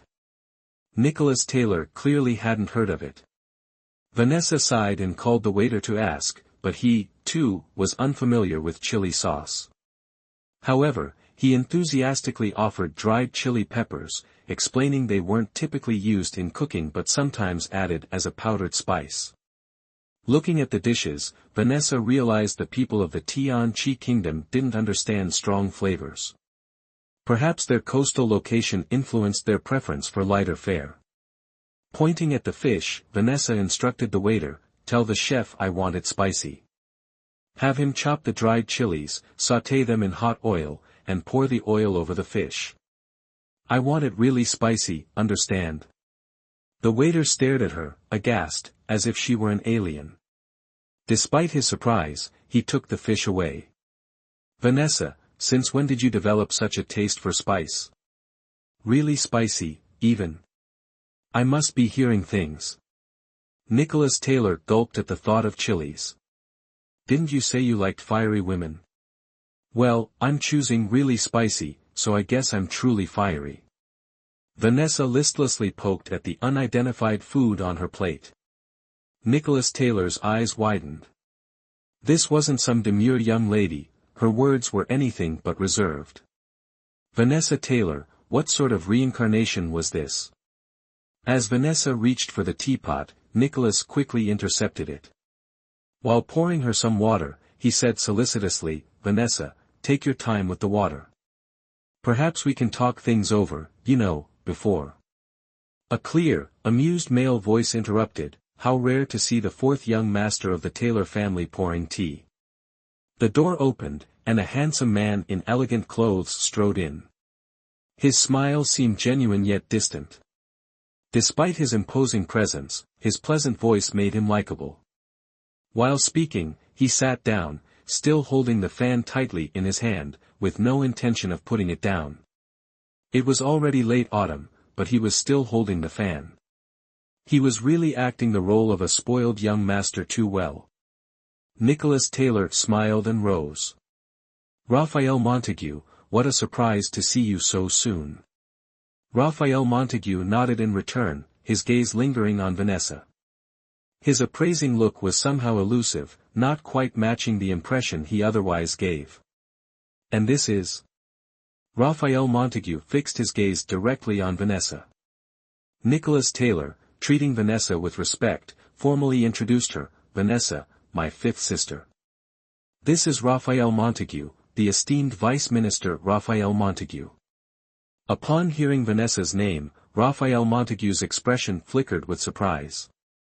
He blurted out, "Is this the Vanessa, the silly, naive one, known for her amusing antics?" Vanessa calmly set down her teacup, a smile playing on her lips. "You, on the other hand, seem neither human nor canine, a perplexing blend that makes one wonder if you're a man disguised as a dog or a dog disguised as a man." Raphael Montague's astonishment deepened at Vanessa's retort. Her earlier elusive demeanor had vanished, replaced by a distinct air of simple-mindedness. Nicholas Taylor couldn't suppress a chuckle, but he subtly kicked Vanessa under the table, signaling her to tone it down. Vanessa shrugged, it wasn't as if she had started it. Chapter 39, Refusal to be bound. Raphael Montague offered an embarrassed chuckle, then apologized to Vanessa in earnest. "My apologies, 5th Mississippi.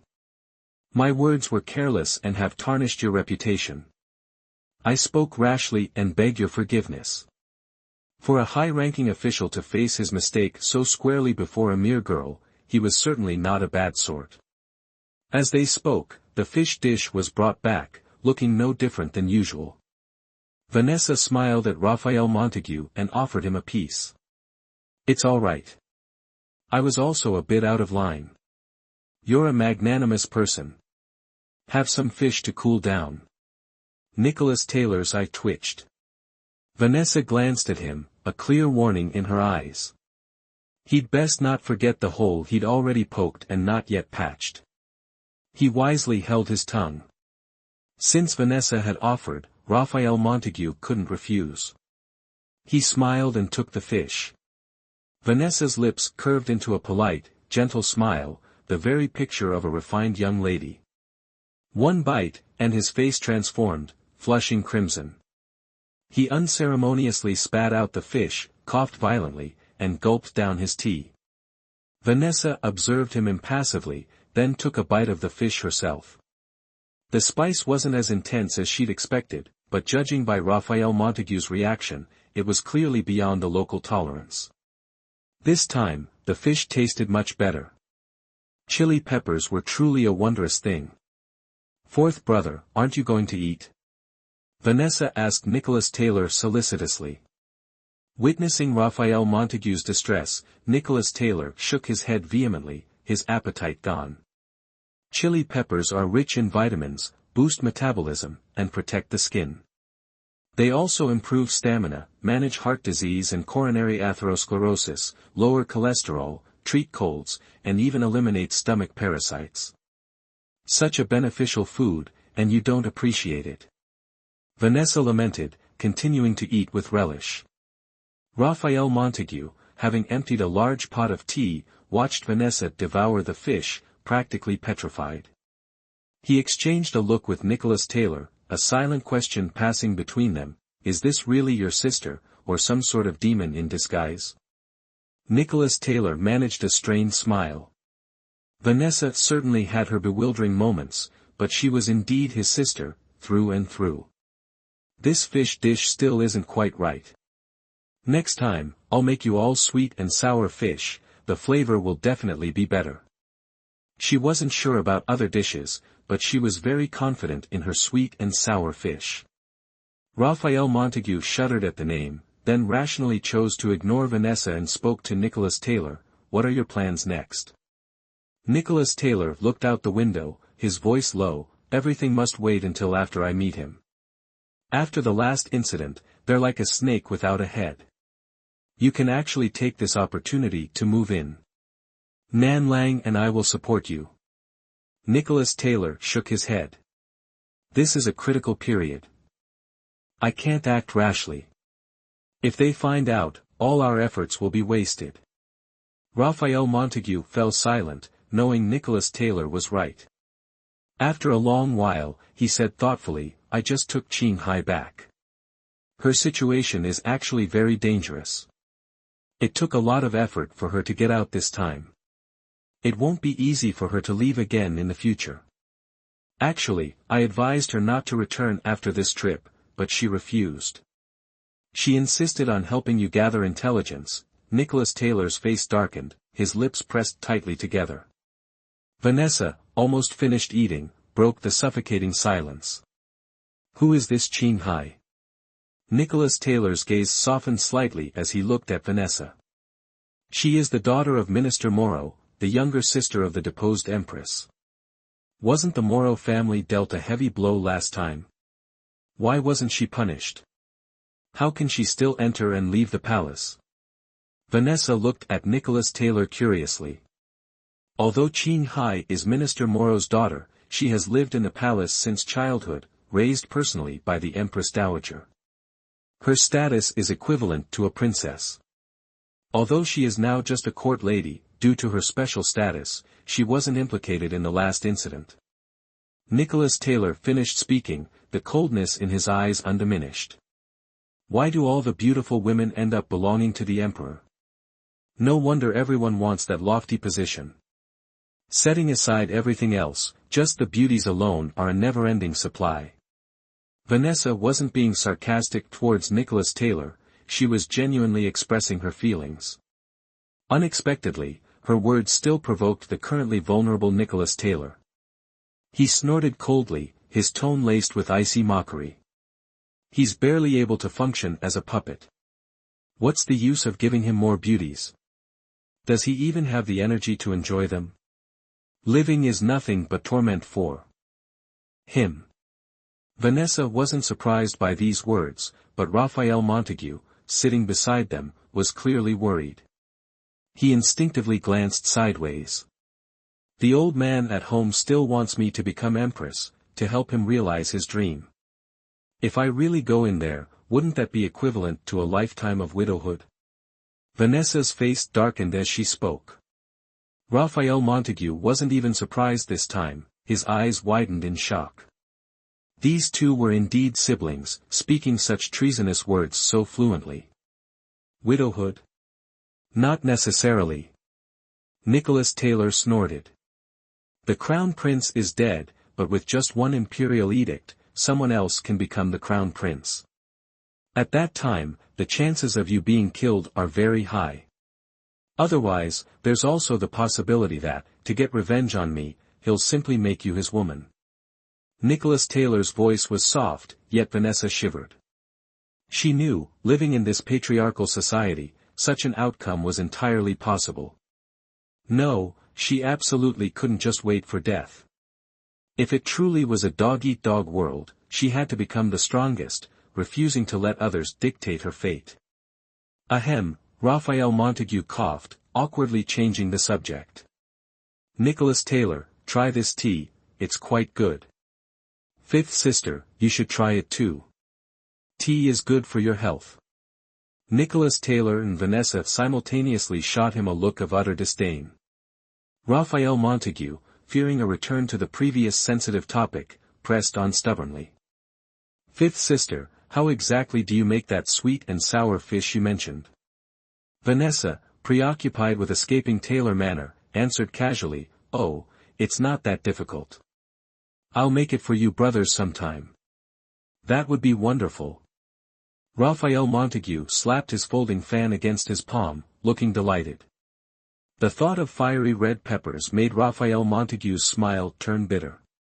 This charade was truly difficult, he was practically risking his life for them. Unfortunately, Nicholas Taylor remained silent, his face cold. It seemed fifth sister, despite her usual mischievousness, was also burdened with worries. It was best to send them away, lest their presence in such a gossipy place cause further trouble. Hashtag chapter 40, impudent thing, you still have the face to return acting on his thoughts. Raphael Montague stood up first. It's getting late, you two should head back. Dinner's on me tonight. Congratulations to fifth sister on her recovery. May you have endless prosperity and honor in the future. Vanessa's lips curled slightly. She'd rather eat plain porridge and vegetables than enjoy any prosperity and honor in that den of vipers. But she wouldn't tell anyone her plans yet. She had to be fully prepared before acting. Nicholas Taylor was also in no mood to linger at Orchid Fragrance Pavilion. The three went downstairs and parted ways. Raphael Montague's destination was unknown, while Vanessa and Nicholas Taylor had to return to Taylor Manor. During the journey, neither of them spoke, maintaining a tacit silence. No matter how slowly they walked, Taylor Manor soon loomed before them. Standing before its large gates, Vanessa gazed up at the high surrounding walls, a chill creeping into her heart. If she could, she truly didn't want to enter. However, she carried the hopes of her entire clan, how could she simply leave? Even if she ran to the ends of the earth, she believed Royal Tutor Taylor had the means to find her. Nicholas Taylor came to Vanessa's side, patted her shoulder, and said, "Don't be afraid. With fourth brother here, that old man won't do anything to you." Vanessa turned, forcing a smile at him. How could she not be afraid?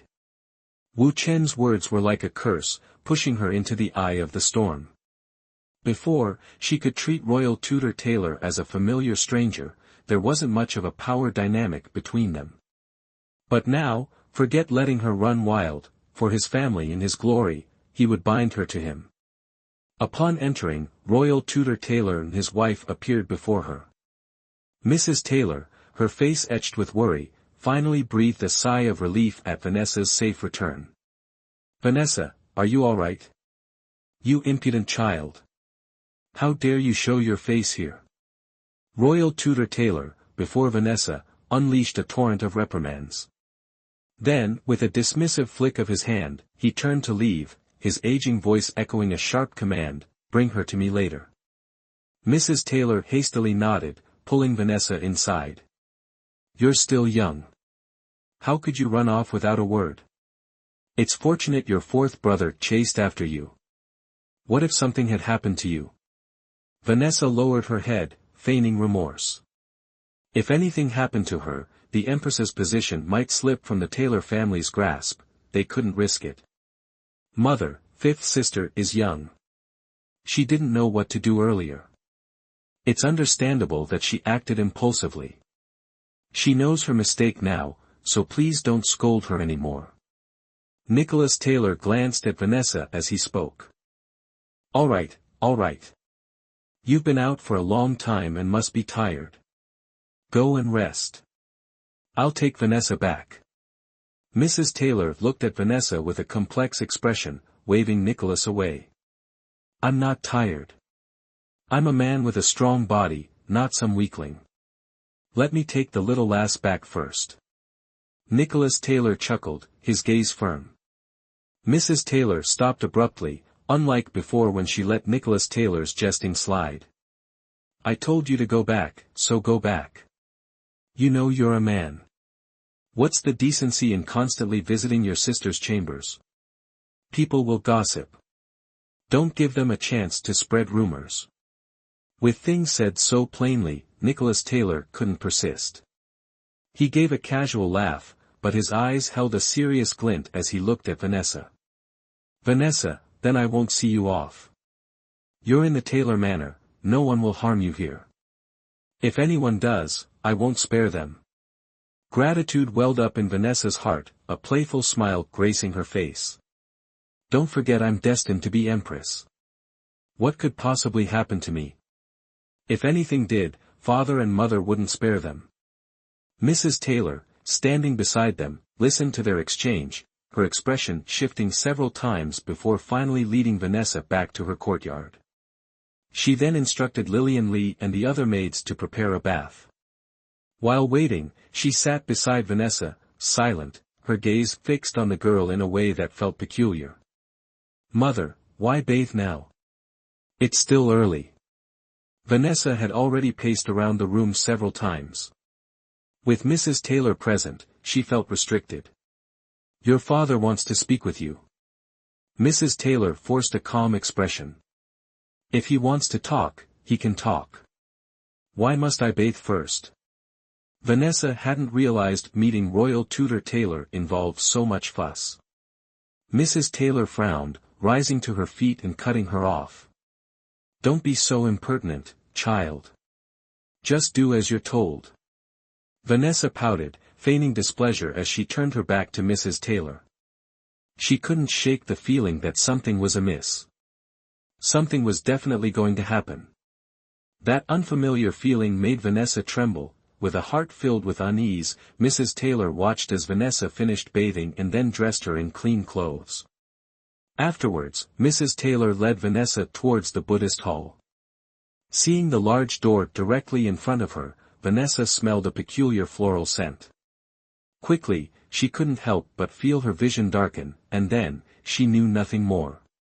After a long while, Vanessa gradually regained consciousness. Before even opening her eyes, she smelled the pure scent of Buddhist incense. She instinctively opened her eyes, her whole body filled with alertness.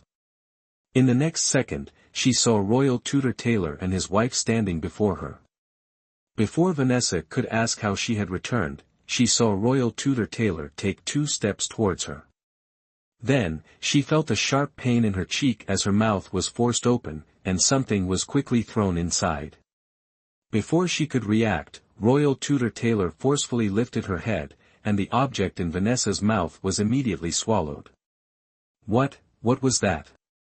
Vanessa clutched her throat, trying to vomit up what she had just ingested, but it seemed to melt instantly in her mouth. No matter how hard she tried, she couldn't bring it up. Vanessa, don't do that, it's useless.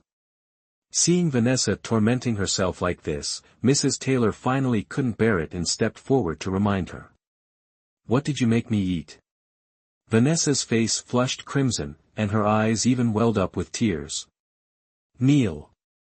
Royal Tutor Taylor roared, his face cold as frost. Vanessa blinked, completely bewildered by what had just transpired. Mrs. Taylor sighed, stepped forward, took Vanessa's arm, pulled her off the chair, and pressed her down to kneel on the floor. Knowing she could no longer vomit up whatever it was, Vanessa stopped her futile efforts and carefully observed the room. The light in the room wasn't very strong, and a chill emanated from deep underground. Coupled with the room's layout, Vanessa could be certain that this was definitely another secret chamber. She almost didn't need to look up to see that she was kneeling before a small altar. On it were several memorial tablets, a rich variety of offerings, and swirling incense smoke. Additionally, the painting hanging behind the altar was incredibly striking. It seemed to depict a thin old man sitting upright. Chapter 41, advising her to enter the palace as Empress. These are the ancestors of the Taylor family, Vanessa. Quickly bow to them. Mrs. Taylor explained as she handed her a burning stick of incense. No wonder they had insisted on the elaborate bath, it was to meet the ancestors. However, Vanessa felt something was amiss and blurted out, "These are the ancestors here, so what about those enshrined in the Buddhist hall? Aren't the two places different? Are those above false?" Royal Tudor Taylor's beard trembled, and his face darkened slightly. "These ones passed away earlier, those in the Buddhist hall are a later matter." Mrs. Taylor glanced at Royal Tudor Taylor's expression and explained in a low voice. Knowing that Royal Tudor Taylor was serious today, Vanessa didn't put on any airs and took the incense, bowing to them. Mrs. Taylor received the incense and carefully placed it in the holder. Then, she quietly stood beside Royal Tudor Taylor, saying nothing more. Suddenly, the room fell silent, save for their breathing. The soundproofing was evidently superb. "It's just the Taylor ancestors, why such a secretive chamber for worship?" Vanessa shifted her knees, attempting to rise. "Who allowed you to stand?" Royal Tudor Taylor was unusually stern, his face taut. He seemed to have much to say, but the words felt heavy, carefully weighed, his expression darkening. Vanessa reluctantly knelt again. "Do you understand what Master Wu Qian said today?" Royal Tudor Taylor finally looked down at Vanessa. With the light casting half of Royal Tudor Taylor's face in shadow, his sternness made him resemble a judge from the underworld, a chilling sight. "I will be the Empress." Vanessa met his gaze directly, forcing herself to maintain eye contact. In this strange place, with this strange conversation, Vanessa sensed stranger things to come. Such arrogance. How can you utter such words so casually? Royal Tudor Taylor snapped, his face cold. Vanessa blinked, her fists clenching at her sides. Hadn't he asked her? Why scold her now? Royal Tudor Taylor stared into Vanessa's defiant eyes, his beard twitching. If not for Master Wu Qian's pronouncements about Vanessa's unusual destiny, he wouldn't have considered her for such a role. "My lord, don't be so hard on a child." Mrs. Taylor, seeing the tension, quickly soothed Royal Tudor Taylor. "You are my parents. Why should I hide anything? I only answered what everyone knows. You brought me to this secret place to tell me some truths, so why can't we be frank?" Vanessa had never been one for secrets. "Oh dear, you are a child. It's not a kidnapping. Your father and I just wanted a quiet place to talk." Mrs. Taylor, fearing the Royal Tudor's reaction to Vanessa's words, quickly interrupted. Vanessa, with a pout, lifted her chin. "Just say it. I've been a fool for over a decade. I've accepted that. Whatever you say won't surprise me." The Royal Tudor, observing Vanessa's self-assuredness and lack of subtlety, shook his head inwardly. Sending her to that place of strict rules would be like ascending to heaven. "My lord," Mrs. Taylor murmured to the Royal Tudor, "she'll find out eventually. If we tell her now, I believe she'll strive to do well." The Royal Tudor sighed, turned, gazed at the portrait for a moment, and began, "Years ago, a plague ravaged Tianqi. Panic spread. To contain it, many areas were quarantined. Medicine was scarce, conditions worsened, and the disease ran rampant. The old master's family was driven to desperation. This plot is nothing new," Vanessa thought. Next would probably be the trope of repaying kindness with her body or becoming a slave. At this moment, Vanessa basically didn't care about this, and didn't pay much attention to what the Royal Tudor said. Although the old Grand Tudor's entire family was seriously ill, it was just a common cold, not a plague, but if it continued like that, it was very likely that they, along with the entire infected area, would be reduced to ashes. So, with his last breath, he ran to the head of the quarantine zone. He wanted to make his intentions clear to the officers, but they didn't give him a chance to speak, and almost beat him to death. Royal Tutor Taylor's eyes were a bit hazy, his expression seemed to feel the pain. Fortunately, the old Grand Tutor met the retired emperor, who not only saved him, but also ordered someone to take his entire family out of the infected area. Thus, the old Grand Tutor's family escaped danger, and from then on, the old Grand Tutor decreed that among the descendants of the Taylor clan, the men must have someone enter the court as an official, and the women must have someone enter the imperial harem, to repay the retired emperor's kindness. Vanessa's eyes lit up, she seemed to understand why they were feeding her that stuff.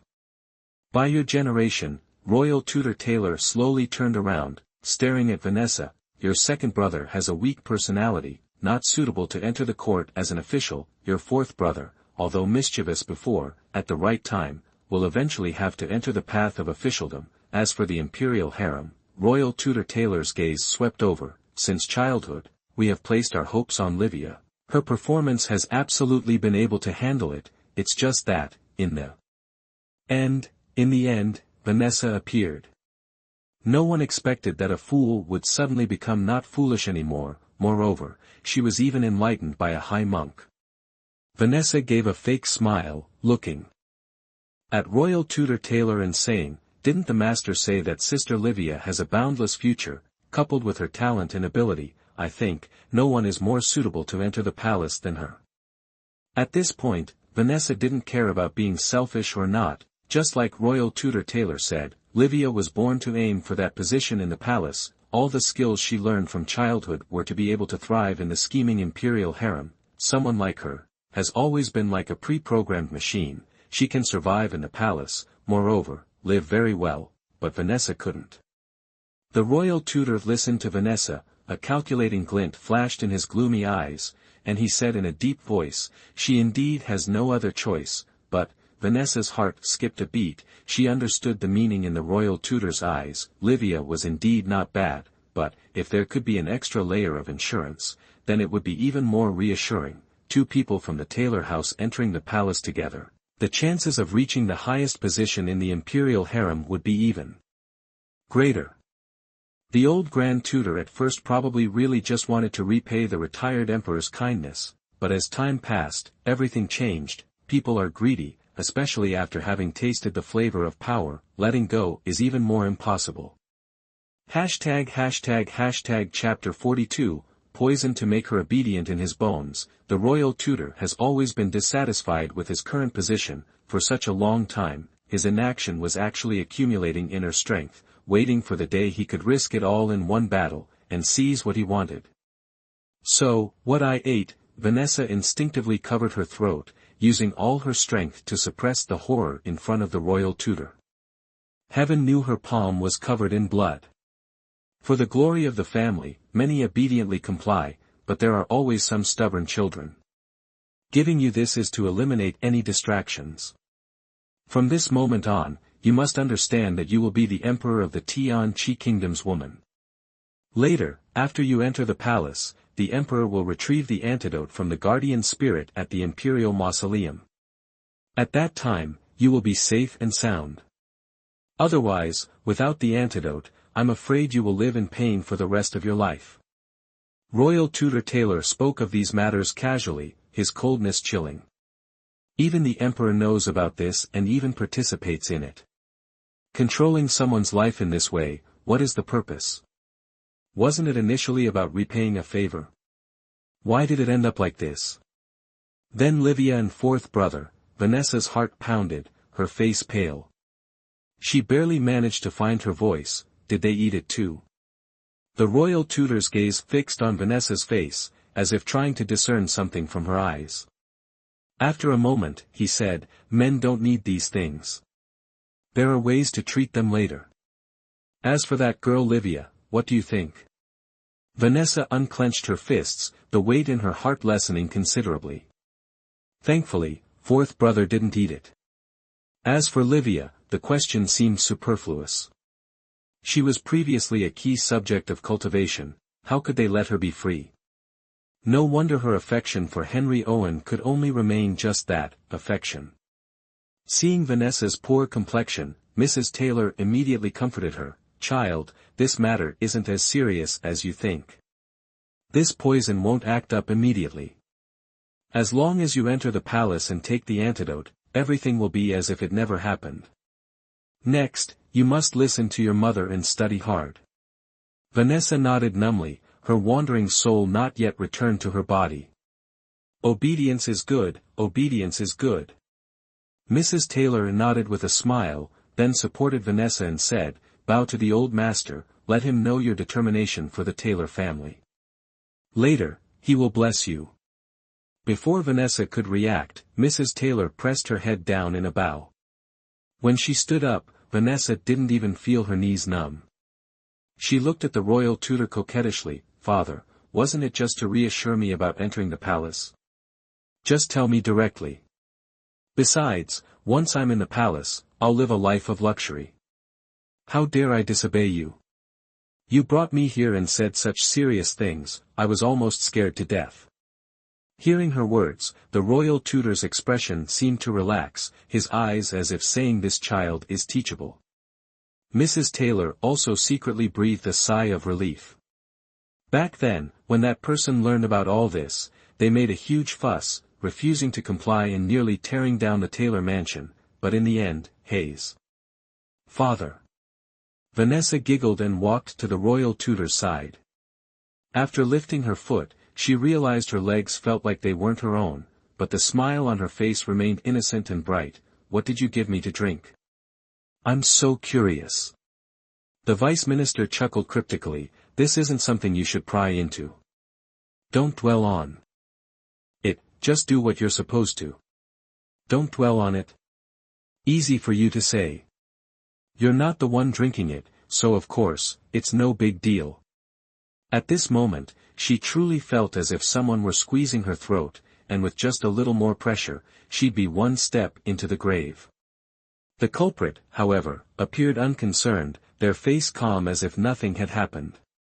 Vanessa was seething with murderous rage, but she couldn't let it show. Royal Tutor Taylor had said her piece, so there was no need for them to remain in that gloomy room. On their way back, Vanessa wasn't knocked unconscious, Mrs. Taylor simply blindfolded her and led her out. Vanessa desperately wanted to memorize everything, but she couldn't see a thing, only aware that they had walked for a long time. If she knew where that old Taylor geezer was hanging, she would set the whole place ablaze. Let him create that absurd rule, let him toy with their lives. When the black cloth was removed from Vanessa's eyes, she was standing in the garden, facing a clear, rippling lake. A gentle breeze swept past, and she shivered. "Vanessa, starting tomorrow, I'll arrange for a private tutor for you. You must work hard. There are some things that can't be changed, and knowing that, you must strive to overcome them. Understand?" Mrs. Taylor looked at Vanessa, her tone grave. Vanessa continued to stare at the lake, not meeting Mrs. Taylor's gaze, but she could still detect a hint of helplessness and worry in her voice. It was just that women in this era were truly insignificant. They could only stand by and watch many things unfold, with no power to change them. Vanessa had forgotten the way back to her quarters. Upon entering her room, she began frantically rummaging through her wardrobe, sending belongings clattering to the floor. "Miss, what's wrong?" Lillian Lee asked, deeply concerned as she saw Vanessa's pale face and trembling hands. Vanessa remained silent, roughly shoving a pile of books aside. She then clutched the Book of Poisons to her chest and collapsed onto a chair. "Miss, are you all right?" Lillian Lee was truly frightened by her state. Vanessa sat clutching the book for a long time, her shallow breaths gradually returning to normal. Finally, she looked at Lillian Lee and forced a smile. "I'm fine. Miss." Lillian Lee clearly didn't believe her. She cautiously inquired, "I heard the madam took you for questioning. Did she say something?" Lillian Lee. Vanessa's tone shifted as she looked directly at her. The world is so beautiful. Isn't it a shame that we can't go out and see it for ourselves? Lillian Lee was a bit puzzled, but seeing Vanessa like this, she nodded earnestly. I've heard merchants talk about the outside world. It does sound fascinating. Vanessa nodded vigorously. Yes, the outside world is beautiful. Therefore, she had to find a way to survive. It's a shame we were born women. We can't just go out and explore like men. The opportunity to learn and experience the world is practically non-existent. Lillian Lee said, sighing with disappointment. Vanessa didn't reply, lowering her head and placing the notebook on the table, her gaze fixed upon it in deep thought. Lillian Lee turned, seeing Vanessa seemingly lost in contemplation as she stared at the medical text. Miss, are you starting to look at these things again? Didn't you tell me to put them away before, saying you wanted to learn embroidery? Why the sudden change of heart? Chapter 43, Don't be afraid, I'm here. Who could deny it? Perhaps she truly had an inseparable connection to medical texts. A bitter smile touched Vanessa's lips, her fingers clutching the notebook so tightly that they turned white. Not long after her return, Nicholas Taylor strode into her courtyard. Seeing Vanessa sitting silently, his heart clenched. Lillian Lee, your fourth master is hungry. Could you make me some snacks? Nicholas Taylor smiled at Lillian Lee, his gaze impossible to refuse. Lillian Lee nodded, blushing as she hurried out. Nicholas Taylor then approached Vanessa, sitting down before her. His gentle gaze enveloped her as he spoke in a warm voice. What happened? Vanessa's gaze slowly lifted from the table, meeting Nicholas Taylor's concerned face. As she opened her mouth to speak, her eyes reddened. Fourth brother. What is it? Nicholas Taylor's eyes deepened, his body tensing, his hands clenching into fists beneath the table. Vanessa tried to calm the turmoil within her, but seeing Nicholas Taylor, she couldn't hold back. Tears streamed down her face like rain. Her lips moved, but she didn't know where to begin. Speak. Nicholas Taylor's voice rose, his brows furrowed, his deep gaze filled with a storm of emotions and distress. Vanessa began, the fear and resentment within her surging forth, her tears flowing even harder. That old man gave me something to eat. If I don't obey him, I'll die. A crack appeared in the hard wooden table. It seems I'm destined to become the wife of that sickly old man. Only he can save me. Vanessa forced a light tone, but her strained expression only intensified Nicholas Taylor's pain. After a while, Vanessa's crying subsided, her mind gradually clearing. Wiping her tears, she looked at Nicholas Taylor, pausing briefly.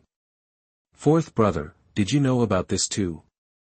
Nicholas Taylor's lips pressed together in silence, his gaze unwavering. Vanessa sniffled.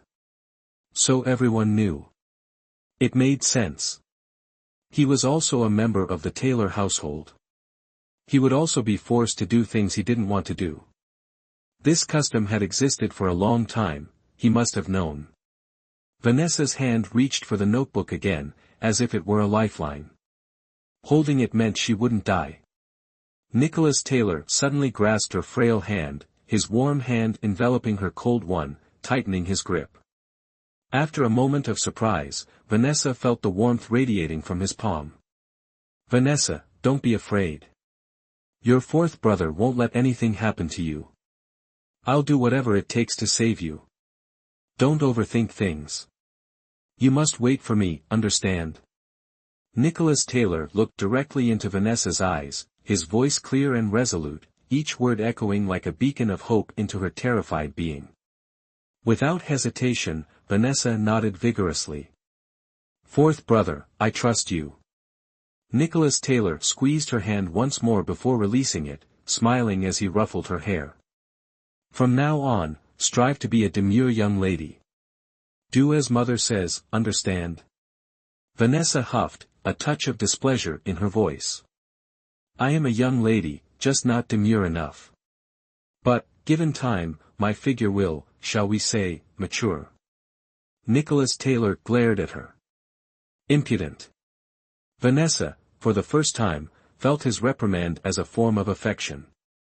Seeing him still smiling as before, her heart calmed. After all, she wasn't dying immediately. There was still time, and who knew what the future held. Knowing Vanessa wouldn't have much appetite, Nicholas Taylor stayed and had dinner with her before returning home. When quiet returned, Vanessa donned a robe and sat before a candlestick, a densely written notebook open before her. She had always considered the author, Tian Du, a genius, awed by his strange poisons. Yet today, her hand trembled, lacking the strength to even open the book. A heavy weight settled in her chest. She suspected even the most profound medical texts might not hold a cure for her affliction.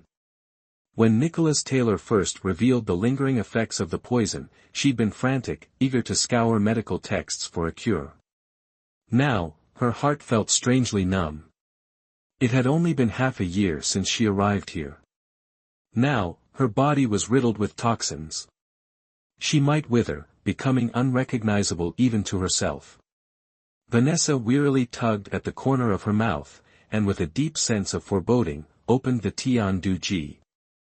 Time slipped away quickly when one was truly engrossed in a task. Miss, you should rest. Reading at night strains your eyes. Lillian Li approached softly, placing a bowl of snow fungus and pear soup before her, along with some pastries. You've seemed a bit feverish these past few days. This will help. Vanessa stretched her stiff neck, offering a grateful smile. Lillian Li, you should go to bed early.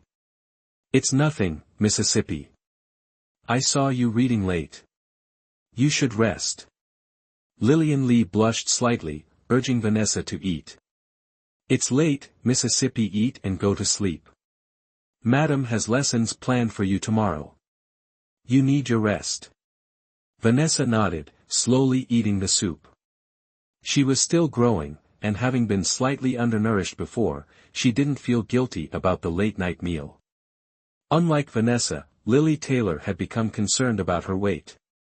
Though usually carefree, she wanted to look her best for Nathan Brock and had decided to diet. The result? A busy schedule, plenty of activity, and several skipped dinners led to a humiliating episode of low blood sugar and fainting in front of Nathan Brock. That time, Nathan Brock scolded her, and afterward, Lily Taylor didn't dare skip meals anymore, but to digest all the food, she desperately sought opportunities to pester Nathan Brock, who made her eat and get fatter. Vanessa shook her head, finishing the last bite. Miss, have some more snacks, these are delicious. Lillian Li was happy to see Vanessa enjoying her meal. Vanessa shook her head. I'm full, I've eaten too much, I won't be able to sleep well. Lillian Li, you eat some, then go to sleep, you don't need to wait for me. Lillian Li quickly shook her head. No, if Miss doesn't sleep, I won't sleep either. After saying that, she carried the plate out, and quickly returned to Vanessa's side, picking up the unfinished embroidery and continuing to sew. Vanessa had no other choice but to let her be. Vanessa had just seen a medicinal herb called Wu Ji recorded in the notebook. The Thousand Poisons book stated that this herb had excellent blood-activating and stasis-resolving properties, but it didn't record its specific appearance or usage. Vanessa searched through several medical books but couldn't find any related records. Chapter 44, Some things are beyond one's control. Finally, she began to doubt whether this herb even existed. When she looked up from the book in disappointment, she found Lillian Li nodding off, the things in her hands having long since fallen to the floor. Vanessa chuckled and shook her head. Feeling restless and unable to sleep, she decided to go for a walk.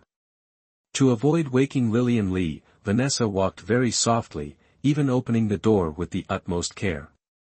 After opening the door, a gust of cold wind made her shiver. In the end, she went back to get a cloak and draped it over herself, also taking a thin blanket and covering Lillian Li with it. Lillian Li slept soundly and didn't wake up. Winter was truly approaching, the nights were already very cold. The late night was quiet, the air unusually chilly. The phrase, late night dew, couldn't be more apartment. Such a cold night easily calmed one's mind. Complex thoughts, colliding with the chill of the night, quietly froze. On the corridor in the courtyard, 1 or 2 candles were occasionally lit. The night patrol was probably dozing off in some corner. When she reached the courtyard wall, she instinctively stopped. A dark figure on the wall caught her attention. After walking in the darkness for a while, Vanessa's eyes gradually adjusted. Combined with the moonlight, she could roughly make out that the dark figure was Nicholas Taylor. It was the middle of the night, and he was sitting on her courtyard wall. This seemingly chance encounter felt more like a prearranged meeting. The cold moonlight elongated his shadow, filtering through the leaves and sparsely falling to the ground. He seemed burdened with thoughts, yet he exuded a sharp, sword-like aura, restrained yet powerful. Now, having shed his usual casual demeanor, he projected a sense of steadfastness and height, as if his broad shoulders and back could bear immense responsibilities. Could it be he's a wolf in sheep's clothing, waiting for nightfall to transform into a ferocious hunter, delivering a fatal blow? Vanessa silently watched his retreating figure, thinking to herself, Moro Selina is so insightful, the man she loves is definitely not ordinary, so Nicholas Taylor is about to embark on a war for love. Selina Moro is clearly trapped. If she truly wants to be with Nicholas Taylor, she'll definitely have to endure a long and arduous journey. Vanessa truly doesn't know what the philandering Nicholas Taylor will become when he finally commits to one person. Thinking this, Vanessa didn't hesitate, using all her strength to climb up and sit beside Nicholas Taylor. The wind blew, carrying the faint scent of alcohol from Nicholas Taylor. It turned out he was still drowning his sorrows in drink. Men who frequent pleasure houses are not heartless, but rather, they haven't found where their hearts belong. Once they fall in love, they too will suffer for love, like fools, not knowing what it means to be carefree. Why are you still awake so late? Nicholas Taylor spoke indifferently. The wine had long been finished, but he still clutched the empty bottle. Fourth brother, you're not asleep either. Vanessa looked out at the wall. This wall faced a small street where vendors usually set up stalls selling trinkets. Following that street a short distance led to the main gate of the Taylor estate, and further on, to the main street. Vanessa's courtyard was originally closer to the main street, no wonder Nicholas Taylor often climbed her wall. Nicholas Taylor seemed not to hear Vanessa's words, remaining silent for a long time. Vanessa turned, staring at his hand holding the wine bottle, her voice tinged with bitterness, Fourth brother, truly, if you two really love each other, why not elope? Elope? Nicholas Taylor responded as if he'd heard a joke, his lips pressed together in a chuckle. Is it that you're not sure you can give up the entire forest for her, or that Sister Qing Hai doesn't trust that she can wander the world with you? Vanessa asked seriously, but she understood, the answer went without saying. Nicholas Taylor shook his head, if we could go, wouldn't we want to? But, Vanessa, some things are beyond our control. Although Vanessa already knew the reason, the phrase, beyond our control, still angered her. It's not like you two have been poisoned, what's beyond your control? Just leave. Without you two, the earth will still spin. Nicholas Taylor raised an eyebrow, looking at Vanessa with affectionate eyes, his voice laced with bitterness, Qing Hai is a Moro. As long as she lives, Minister Moro won't let her do as she pleases. Her whole life, Qing Hai can only be that old man's woman. What's more, with the Moro family in its current state, her existence is meant to pave the way for their revival. In the end, it's all for the family. Life is just sacrifice. Women in this era are truly pathetically low. The Moro family doesn't even treat her like a person, why should she sacrifice so much? If you truly love her, don't bother with her thoughts, just take her away. If others won't think for her, can't she think for her own future? Vanessa's fists clenched tighter as she spoke. Nicholas Taylor stared at Vanessa, sighing silently, what if I also have a reason I can't go? Why are you men so long-winded? What could be more important than being with the one you love? Everything else can be lost, except for the person who truly loves you. If you miss this, you'll regret it. Vanessa was surprised by her own unexpected talent for relationship advice. She hadn't even been able to hold on to her own love back then, so what gave her the right to say these things now? Vanessa, you're so impulsive. What will you do after I'm gone? Nicholas Taylor reached out, affectionately stroking her hair. Vanessa froze, speechless. She understood that Nicholas Taylor had grasped her meaning. Having played dumb, what else could Vanessa say? But she still gritted her teeth and brushed his hand away. Nicholas Taylor withdrew his hand, his fingers tracing the rim of his wine flask as if caressing a precious treasure. Vanessa's heart felt heavy, chasing away any lingering drowsiness. After a while, Nicholas Taylor nudged her with his elbow. Vanessa turned, glaring at him. Nicholas Taylor raised an eyebrow and gestured with his lips for her to look to the side. Not far down the street, a bridal palanquin was passing by when a man suddenly rushed out, snatched the woman from within, and ran towards them. Seeing that he was about to be caught, the man, undeterred, pressed the woman against a wall and kissed her forcefully. Vanessa was utterly bewildered. He had the nerve to be concerned with other people's affairs at a time like this. The robber was quickly tackled, beaten senseless, and the woman was dragged away by the same burly men. The woman kept looking back every few steps, saying something, but the men ignored her, shoving her back into the palanquin. Chapter 45, he actually came to warn her after the commotion. Dogs in the neighboring courtyards began to bark, shattering the stillness of the night. Vanessa saw no point in further persuasion. Nicholas Taylor clearly understood everything, more words were useless. She turned to leave. Unexpectedly, the dew-laden tiles on the wall were slippery. As soon as Vanessa lifted her foot, she slipped, stumbling and nearly falling. A warm hand caught hers, and then a strong arm wrapped around her waist. Her feet left the ground as she landed securely in Nicholas Taylor's arms. The entire sequence of movements was fluid and effortless. Vanessa looked at Nicholas Taylor, then without a word, turned and went back to her room. Nicholas Taylor slowly clenched the hand he had extended, the warmth now gone. Soon, Vanessa's figure disappeared completely from his sight. Early the next morning, Vanessa was awakened by a commotion. Mrs. Taylor had personally brought a music tutor, wanting Vanessa to learn to sing. Vanessa's voice wasn't particularly good to begin with, and after her outing last night, she had caught a slight cold, making it even hoarser. The tutor, seemingly having never encountered a young lady of such poor aptitude, wore a perpetually gloomy expression. Finally able to rest, Vanessa felt her throat worsen, managing only 2 bites of breakfast.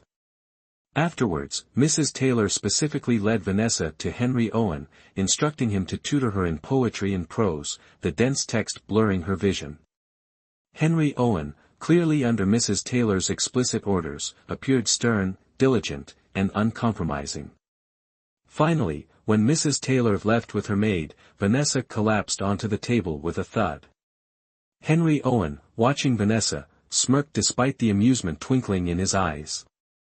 Unsupervised, Vanessa relaxed slightly, turning from the poetry to inquire about the black spider. Henry Owen, momentarily drawing a blank, promised to inform her upon finding relevant records. Sensing Vanessa's disinterest in poetry, Henry Owen set the books aside and engaged her in a discussion about medicine. As Vanessa prepared for lunch, a minor incident occurred. Exiting, Vanessa spotted Livia entering Henry Owen's courtyard with a small basket. Before she could leave, Livia called her back. Vanessa, parched, aching, and stinging-eyed, lacked the energy to face her, but Livia seemed relentless. Livia stood before Vanessa, silent, her gaze complex and unreadable. Vanessa sighed, assuming Mrs. Taylor had spoken to Livia. Was this a warning from a rival claimant? Unexpectedly, Livia offered gentle comfort, promising future assistance and support, even suggesting mutual reliance and companionship if they both entered the palace. Vanessa scoffed inwardly. She needed none of that. Companionship? What companionship? If they both entered the palace, wouldn't their primary conversation revolve around serving the old man? Or, to consolidate the Taylor house's power, how to sabotage the children of other women? The thought was humorless to Vanessa, yet Livia seemed to relish it. Livia's visit, Vanessa realized, was a thinly veiled taunt. Her privileged education was nothing to boast about. Ultimately, she was no different from Livia, a mere articulate tool. Vanessa had never sought such privilege, she would gladly relinquish it. But Livia couldn't comprehend that. Becoming empress or a common concubine held no distinction for Livia, she would never be with her beloved. That person, unattainable even for Vanessa, brought a strange satisfaction amidst her resentment. What she couldn't possess, no one could. Vanessa's eyelids felt heavy, a bitter taste rising in her throat. People are truly wicked, resentful of others' happiness, yet strangely comforted when misfortune befalls them, even offering sincere solace and encouragement. Vanessa truly didn't know whether to be grateful that Livia considered her a rival. Even more ludicrous was how Livia, based on God knows what information, persistently viewed her as a romantic competitor. "Are you finished? If so, I'll go back and rest." Vanessa spoke indifferently, turning to leave. Some people's thoughts are deeply ingrained, there's no point in explaining to her.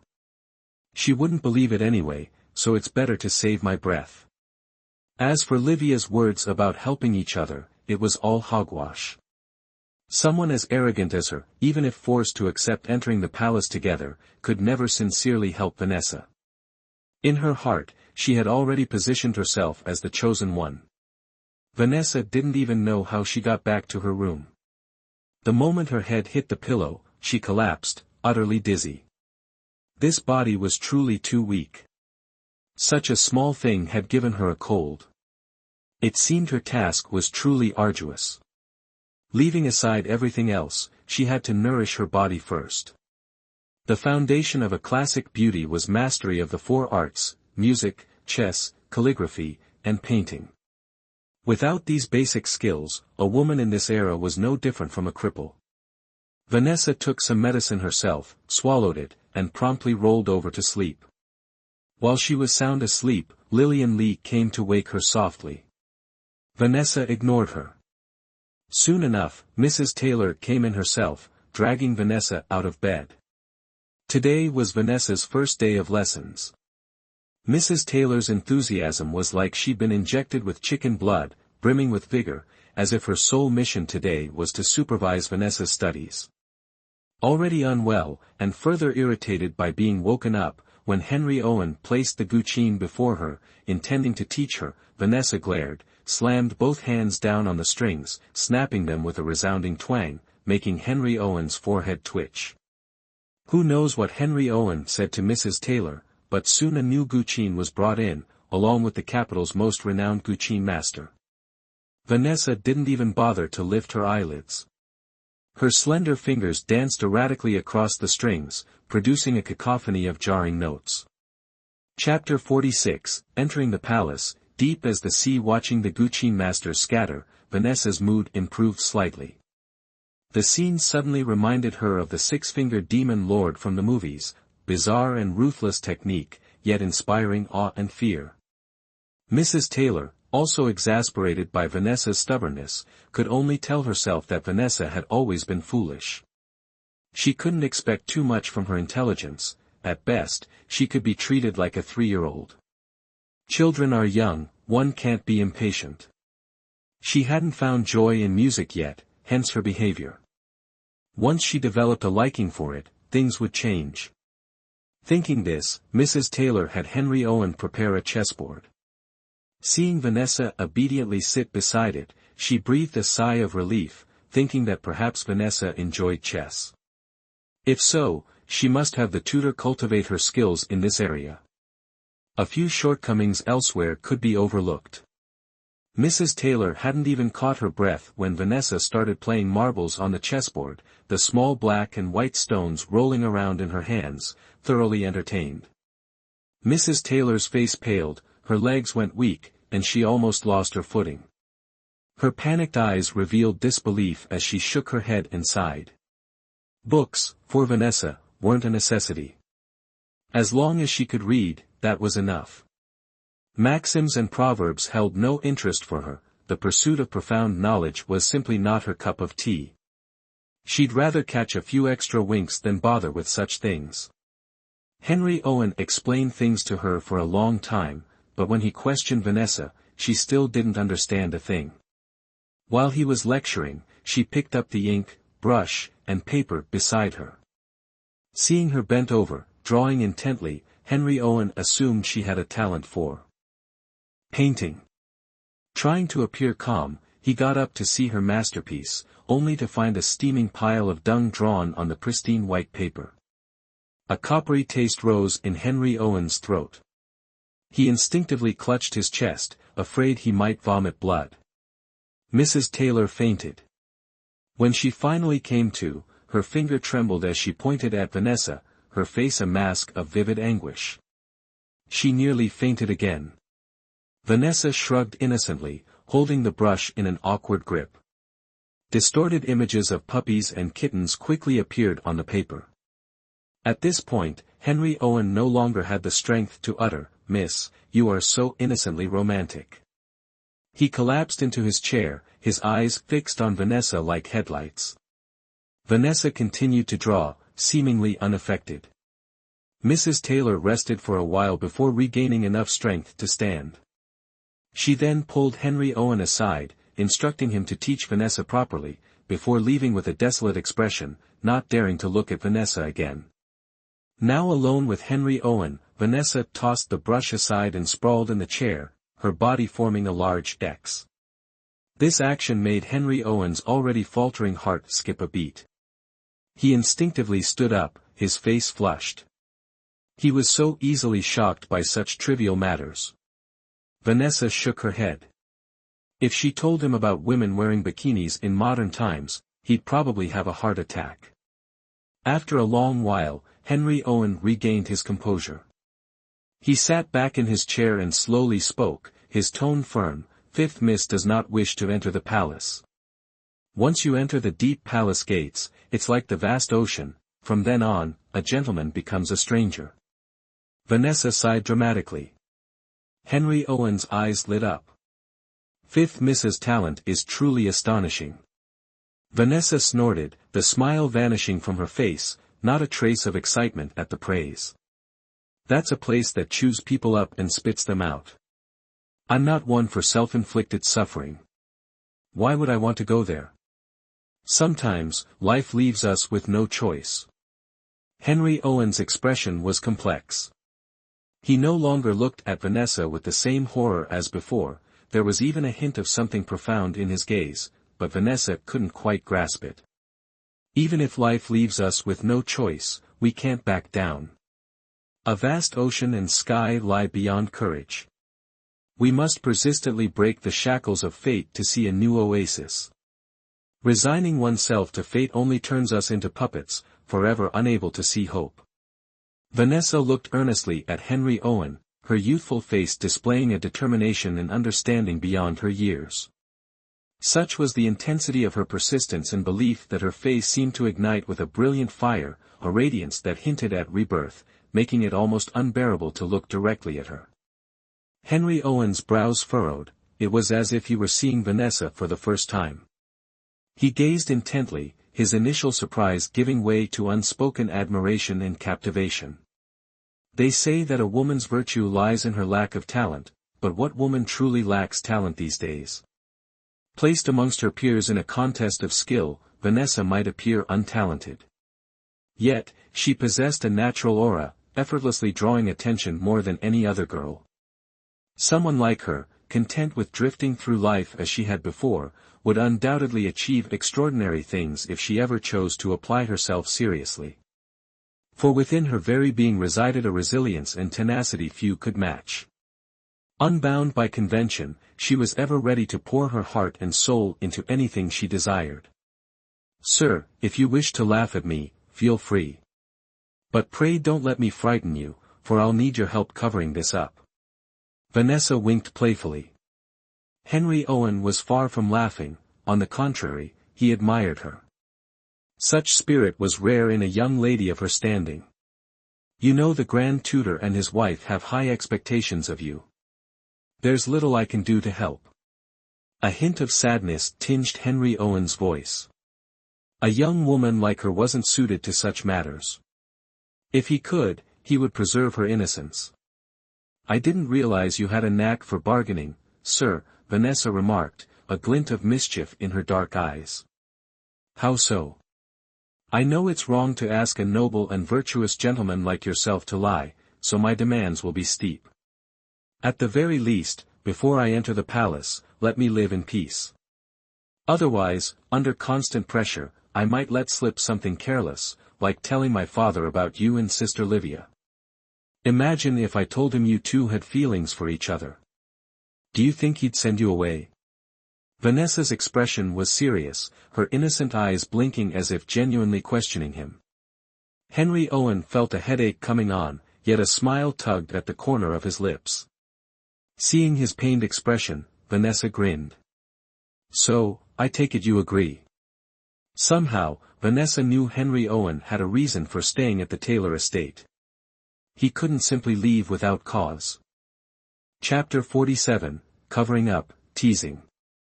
Perhaps that was why, despite appreciating Livia's talents, he maintained a distance, carefully controlling his words and actions, unwilling to let Vanessa misunderstand. "Do I have a choice?" Henry Owen shrugged, his usually aloof features softening. Vanessa yawned, resting her head on the table and closing her eyes. Now that the negotiations were settled, she could finally rest. Henry Owen shook his head with a wry smile, draping a thin blanket over her. He knew she had caught a chill. Next, he brewed himself a pot of tea, then sat down to a game of chess against himself. He wasn't worried about the Grand Tutor checking Vanessa's schoolwork. If she was that confident, she must have a way to avoid it. Watching that beautiful, smiling face quickly drift off to sleep, Henry Owen stared, entranced, for a long time, unaware that the tea in his hand had grown cold. It seemed uncomfortable to sleep on her stomach like that, yet she wasn't picky at all, seemingly sleeping even more soundly than on her back. There always seemed to be something peculiar about her, but all those oddities, precisely because they happened to her, somehow became ordinary. The air was a bit chilly, and with the door open, the breeze brought a slight chill, but Henry Owen didn't close it. After all, a man and a woman were in the same room, and he didn't want to spark any gossip. A woman like her shouldn't have to deal with such annoyances. Although she wasn't afraid of such gossip at all. In the following days, Vanessa truly became the focus of Lady Taylor's tutelage. However, she no longer supervised directly, probably fearing a repeat of the previous absurd incident. After all, she was old, and her blood pressure fluctuated easily. The Grand Tutor must have heard about Vanessa's condition, but strangely, he didn't say anything. Vanessa understood his thinking. Since she had been poisoned with a unique toxin, what tricks could she possibly play? In the end, wouldn't she obediently enter the palace anyway? Although Henry Owen shielded her every day, there were other classes, with many teachers coming and going, creating so much noise that Vanessa couldn't focus. Whenever it was Henry Owen's turn to lecture, Vanessa felt like the whole world was quiet. She always brought her medical texts and sat in front of Henry Owen, studying, while he always had his own things to do, either reading or playing chess. He would immediately answer any questions she had. This quiet companionship reminded Vanessa of her time with Nathan Brock. Nathan Brock really didn't have time for dates, so Vanessa would go to his apartment, armed with a mountain of snacks. She didn't need Nathan Brock to be constantly by her side. She would snack and watch movies in the living room, sometimes laughing uproariously, sometimes crying like it was the end of the world. When she was tired of watching, she would get up, pour herself a drink, and then pretend to bring some to Nathan Brock, lingering in his study.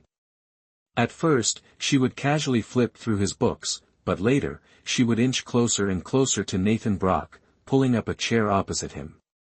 Though she held a book in her hands, her gaze was always fixed on him. Sometimes, when Nathan Brock looked up at her, she would quickly avert her eyes, clutching her chest and breathing erratically, then steal another glance at him. Nathan Brock was busy with work, even on weekends, but Lily Taylor never whined or demanded outings. She would just sit quietly nearby, occasionally bumping into him, then watch him work diligently. This feeling was truly wonderful. Once, Nathan Brock was so engrossed in his work, ignoring Lily Taylor completely. She'd binged several movies and devoured a mountain of snacks, yet he remained glued to his screen. As dinner time approached, Lily Taylor's eyes flickered mischievously. She deliberately poured a glass of water, then, accidentally, spilled it on him. Nathan Brock finally looked up at her, initial annoyance flashing in his eyes. But seeing Lily Taylor bite her lip, her expression flustered, he couldn't help but smile and get up to change. He'd just stepped into the bedroom, shedding his jacket to change, when Lily Taylor hid his clothes behind her back, her gaze fixed on his chest, leaving him speechless. Ultimately, Nathan Brock didn't transform into a ferocious wolf. He always maintained control in these situations, waiting for the surge of emotion to subside before releasing her. As Lily Taylor's final exams approached, she increasingly favored his apartment, claiming the library was overcrowded. In truth, she craved more time with Nathan Brock.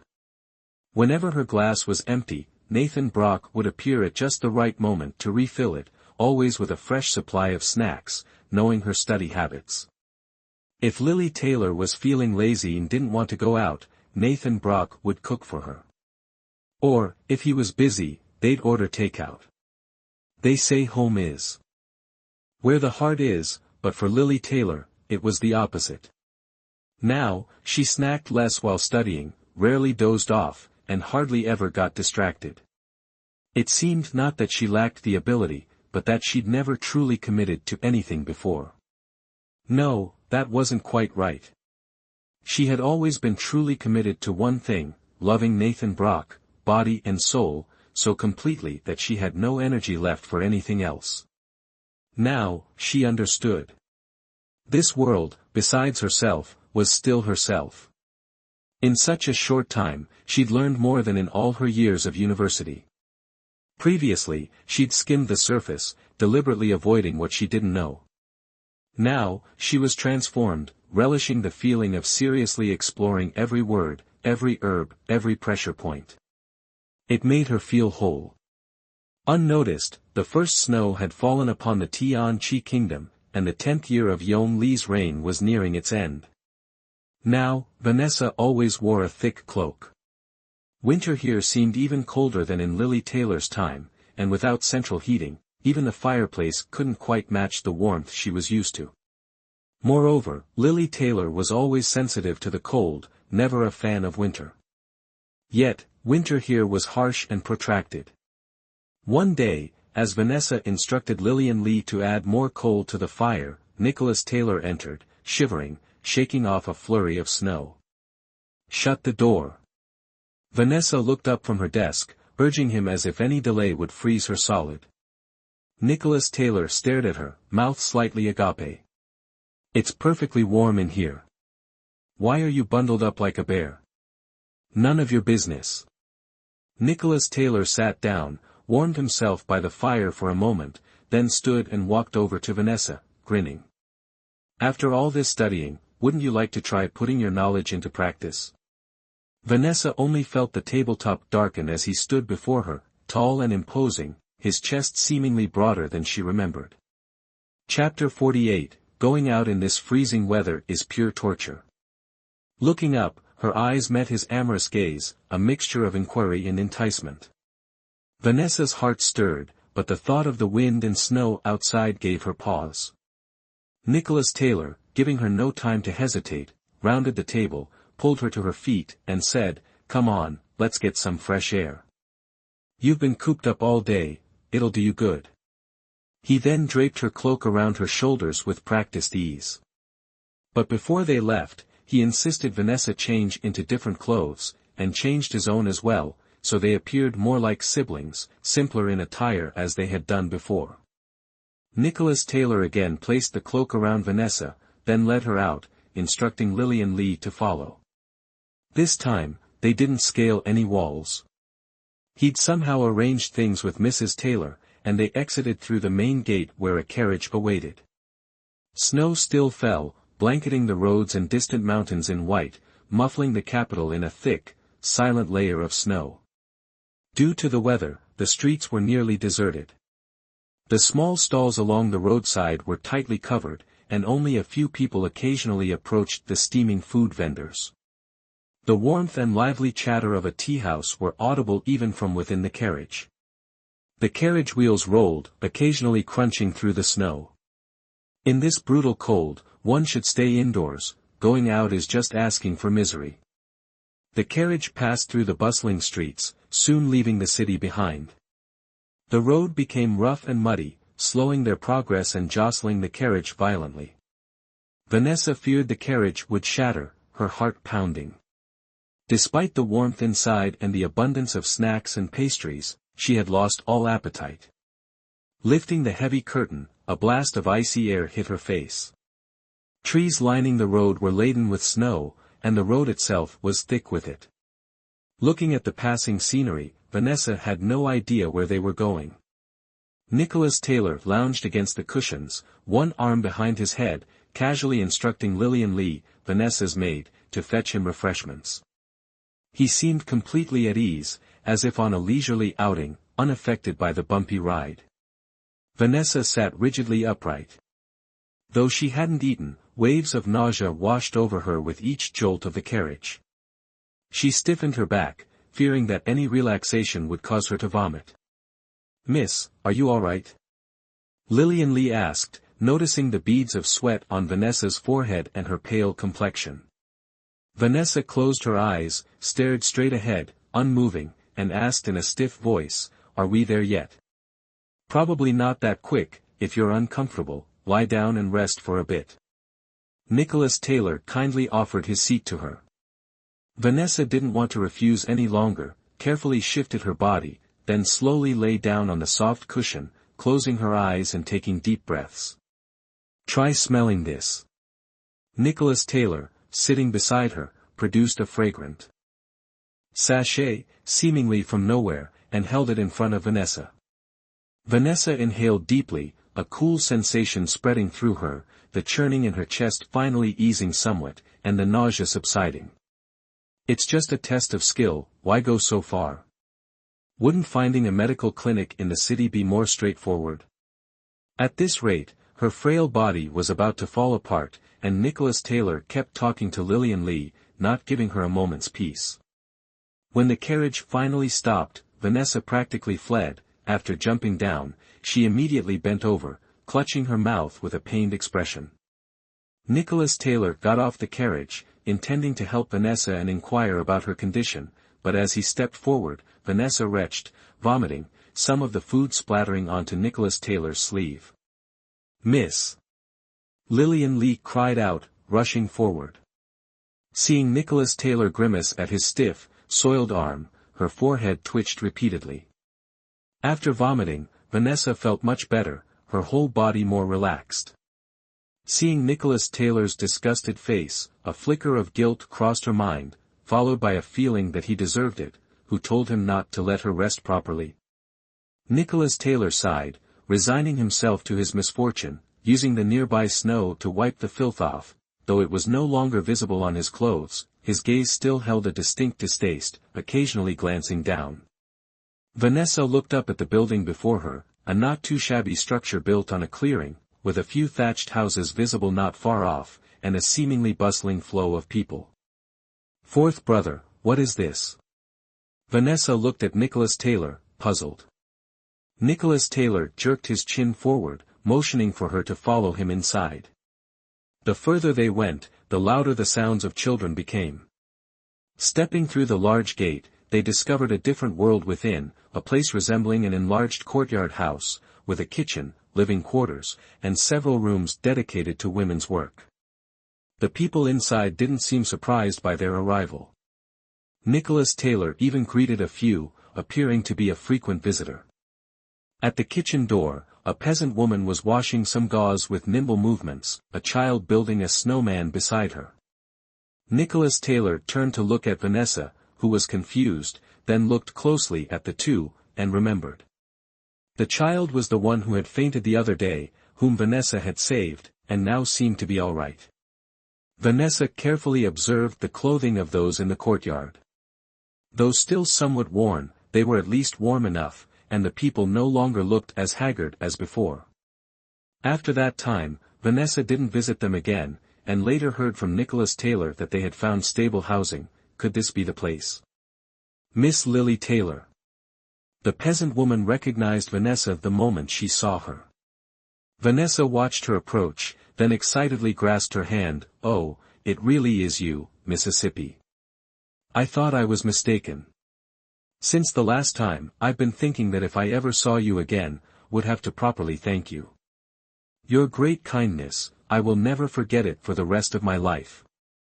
Vanessa was a little embarrassed by her enthusiasm. "Madam, don't say that, it was just a small thing. Miss, not only did you treat insignificant people like us, but after you left, you sent us money again and again. How can such kindness be called a small thing?" The woman's voice was a bit loud, and quickly attracted others. Chapter 49, showing her the ropes. Vanessa turned to look at Nicholas Taylor, who shrugged at her. He must have sent someone to deliver the money. However, the amount he gave surely wasn't enough to build a place like this and provide for them. Moreover, wasn't the government always monitoring them? How could they openly allow them to settle down here? When only a few of them remained, Nicholas Taylor told her that someone had reported the situation to the court, exaggerating the matter, after which the court began to take it seriously, calling for donations and providing job opportunities for the men. As long as they didn't cause trouble in the city, for the time being, their livelihood was secure. As for who specifically did this, he didn't elaborate. In fact, the smooth resolution of this matter was mainly due to good timing. The incident with Prime Minister Moro and the Empress had just occurred, so the atmosphere in the court must have been gloomy and heavy. If something unexpected happened because of the refugees, those in high positions would certainly be blamed and likely be the first to bear the consequences. In addition, the new year was approaching, and everyone needed some good deeds to embellish their reputation. Once the court intended to treat the refugees well, naturally, there would be donations. Everyone wanted to wear the title of philanthropist, using this particular method to demonstrate their loyalty and support for the court. However, Nicholas Taylor had acted before those people, so the simple folk had a deep impression of them. While talking, Nicholas Taylor led Vanessa to a room. Upon entering, it was clear that this place functioned as a small clinic. The outer area was for seeing patients, and the inner area was equivalent to an inpatient ward. A shed was built in the corner connected to the kitchen, just right for preparing herbal medicine. The old doctor examining a peasant woman saw Nicholas Taylor and stood up, saying politely, "Fourth master, you're free today. It's been many days since I've seen you." Nicholas Taylor waved his hand dismissively, then pushed Vanessa forward. "I brought her here today to learn a few things." The old doctor naturally understood. Usually, people went to see mountains and rivers, and meet important figures. This young gentleman came to a clinic, so it seemed he wanted practical experience. This young lad's barely a sprout, coming to this harsh place for medical training. Can he truly endure it? Though the old doctor's mind raced, his face remained impassive as he gestured for Vanessa to take his seat, so she could examine the peasant woman. "So, this is like a medical internship then?" Vanessa, taking in the rudimentary table, the ordinary woman, and the pained groans from within, felt a wave of uncertainty wash over her. Nicholas Taylor, his gaze encouraging, gave her a slight nod. Despite this, Vanessa remained unsure. Last time, her mind was clear, unburdened by thought. This time, a sense of trepidation held her back. As Vanessa hesitated, the old doctor was called away, likely due to some issue inside. The peasant woman could only stare at Vanessa, skepticism evident in her eyes. The girl's youthful appearance, with her rosy lips and pearly white teeth, suggested that even if she had studied medicine, it was mere theory. She lacked the practical experience, and the woman worried her condition might worsen under Vanessa's care. "Miss, you can do it. You've worked so hard. These small matters won't trouble you. Lillian Li believes in you." Lillian Li squeezed Vanessa's hand, her expression radiating confidence. Lillian Li seemed even more excited than Vanessa. This young lad's barely a sprout, coming to this harsh place for medical training. Can he truly endure it? Though she'd never witnessed Vanessa treat a patient, Lillian Li had unwavering faith in her abilities. Still, the prospect of her mistress facing a real patient made her slightly anxious. "Vanessa, don't keep them waiting." Nicholas Taylor's smile was reassuring, his captivating eyes reflecting a deep trust, devoid of pressure. While he had released her hand, allowing her to step forward independently, his strong presence remained close, ready to support her if needed. This silent encouragement eased Vanessa's apprehension. Smiling at them, she walked to the table and sat down, rolling up her long sleeves. She politely asked the peasant woman for her hand to take her pulse, Lillian Li naturally positioning herself at Vanessa's side. Clutching her stomach in pain, the peasant woman refused to extend her hand. Finally, Vanessa offered a gentle smile. "The old doctor is currently unavailable. I can examine you first. If you're still concerned, you can have him check you again when he's free." "All right." After a moment's hesitation, the peasant woman offered her hand. Vanessa took a quiet, deep breath, rubbing her hands beneath the table, wary of her cold fingertips causing the peasant woman discomfort. This small gesture eased the tension in Nicholas Taylor's brow. Vanessa gently placed her fingers on the woman's wrist, focusing her mind as she took her pulse, her clear eyes gazing into the distance. From this angle, Vanessa's complexion wasn't great, the countrywoman, anxious, silently awaited the results. After taking her pulse, Vanessa had the woman lie down inside, pressing her hand on the woman's abdomen, asking if it hurt.